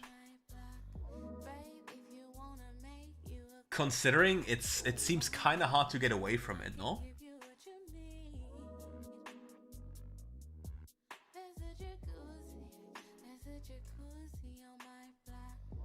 It doesn't look like it gives a slow.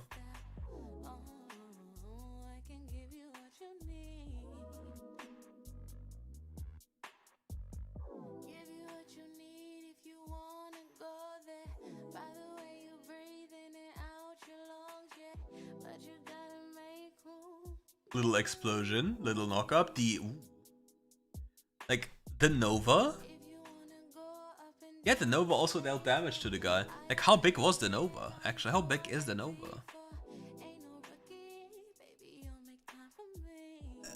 So you're hitting a spell here and you deal damage to here, really? Okay, no problem. Not a biggie. Casually blowing up the place.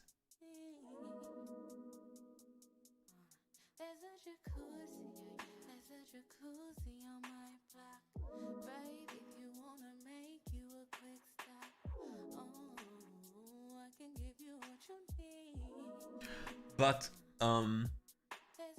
I really like I really want to see how much Rylai's does on this champion.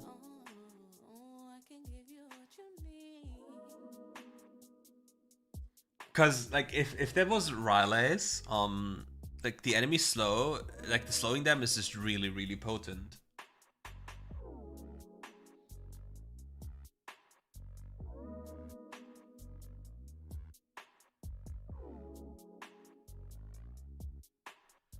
So what are you gonna do against this champion? You just try to stomp him early, because as the game goes on it will be substantially harder to play against him, because his range gets so high.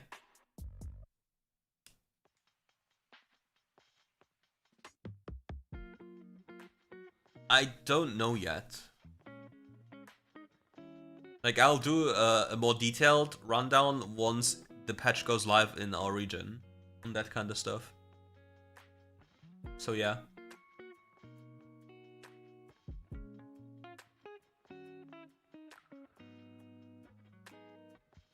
I think Aurelion Soul would be permabanned for the start, because every new champion or rework champion will be permbanned unless it is deemed as weak or the community can't play them.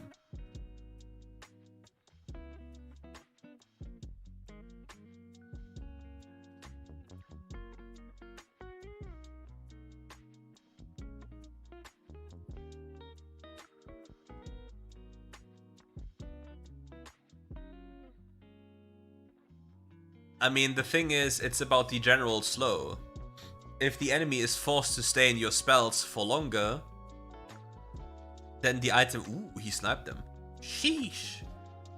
If the people are forced to stay in your spells longer due to Rylai's, then the utility of that item will outweigh the damage in a direct comparison to another damage item, because you will deal more damage because the enemy will be exposed to damage for longer, if you get what I mean.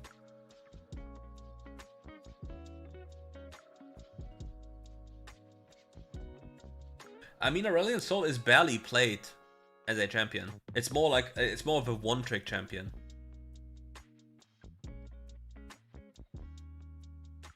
Let's see his objective. Breathing. Yeah, his damage is nuts. Like, his objective damage is really high.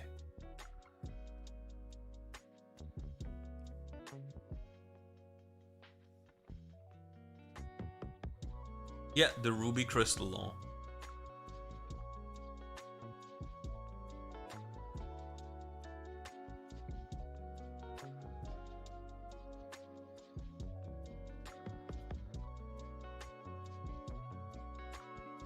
it does so much damage over time. Like, it's so annoying to deal with.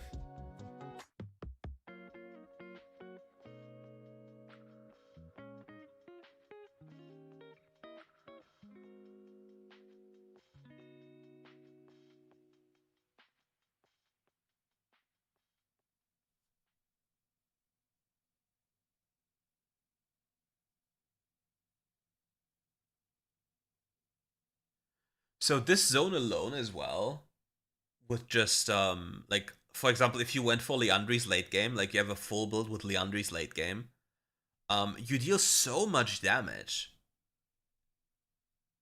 Because there's so many different instances of damage you're applying continuously. I think any support that does engage for him does really well. Because think about a Leona on Alistair that lock people down for you to then hit your ultimate point blank on all of them.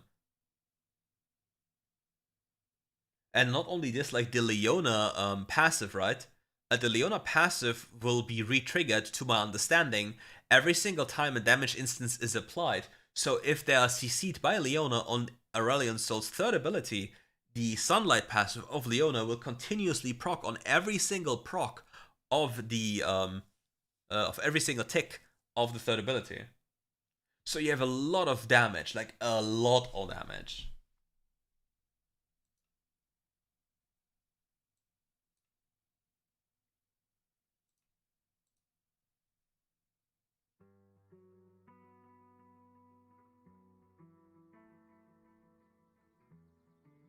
Now he goes for a big ultimate, big bomber. Oh, he died, but look at the explosion. Look how it goes in. Look at the zone. Like, if this happens in a real fight, like, it's so difficult to avoid all of this damage. And even after dying, he still applies pressure by just providing this zone control.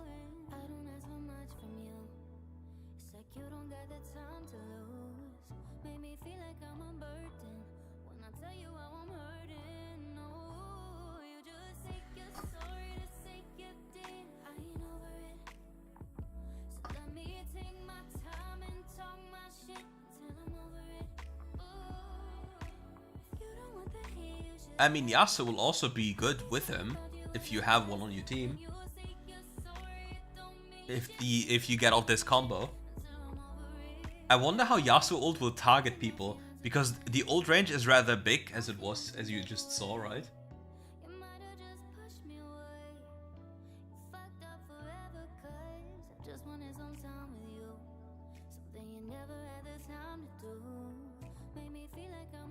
Welcome to WildRift, that's what you have to do. It is annoying, but it's sadly how it goes. Now he has the crown, okay. Does he go for pen now, after this? Crown just makes it so much easier for him to play, because there's a little risk. Because he's just so much tankier. Oh, big bomber. Enemy rooted, so much damage in a quick combo on multiple people just being the frontliner. Like, he's melting these people alive. So if there's no way of stopping Aurelion Sol on the team, he will just run after you and breathe you to death. Not only this, he makes it so much more difficult for you to escape, because he can place the spells behind you and force you to run into him unless you want to get stunned and knocked off. So this champion seems to feature a lot of things that are very scary in WildRift. Like, very scary.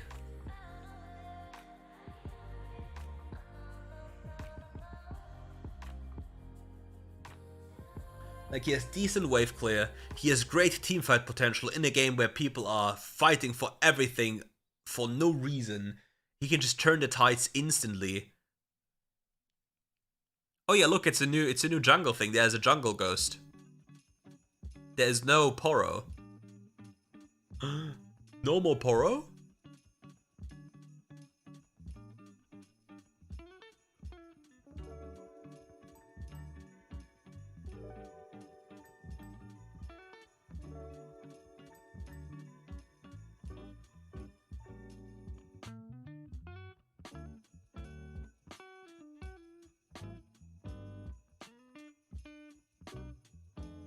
let's see at the big damage numbers here.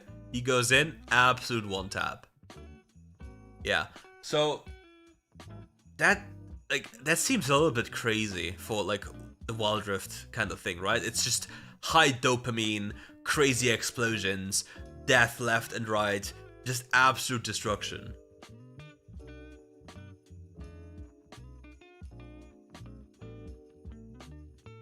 Like, from looking at this champion, given how the game is played in WildRift right now, I believe this champion will be busted. No, I don't think Kale will get nerfed ever. Because it's not a problem on the Chinese server. Because the games are different there. Interesting.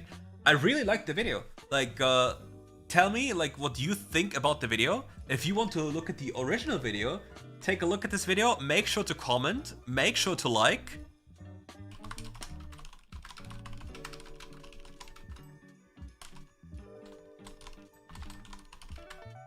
Now we have to type it like this. Then we have to look for a queue emote. Which one do we use? This one. Make sure to like the video, comment to boost the video for him. And we are all happy. Cool. Like, I really like the video. I really like the, like, just he just showcased the champion. And I'm really curious to see what this champion does in an actual game. That's crazy. Anyways, I have to stop now. I mean, they'll ban both champions if we're honest, right?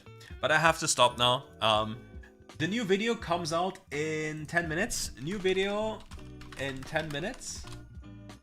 It would be amazing if you all watched the video. Looked the video, I mean. Watched the video, I don't know, I can't speak English. Happens. And we will be back for more reviews, because we didn't talk about AD carries today, unfortunately. Soon. We assume that the balancing is mainly done around the Chinese win rates. And Kale isn't high win rate. So yeah.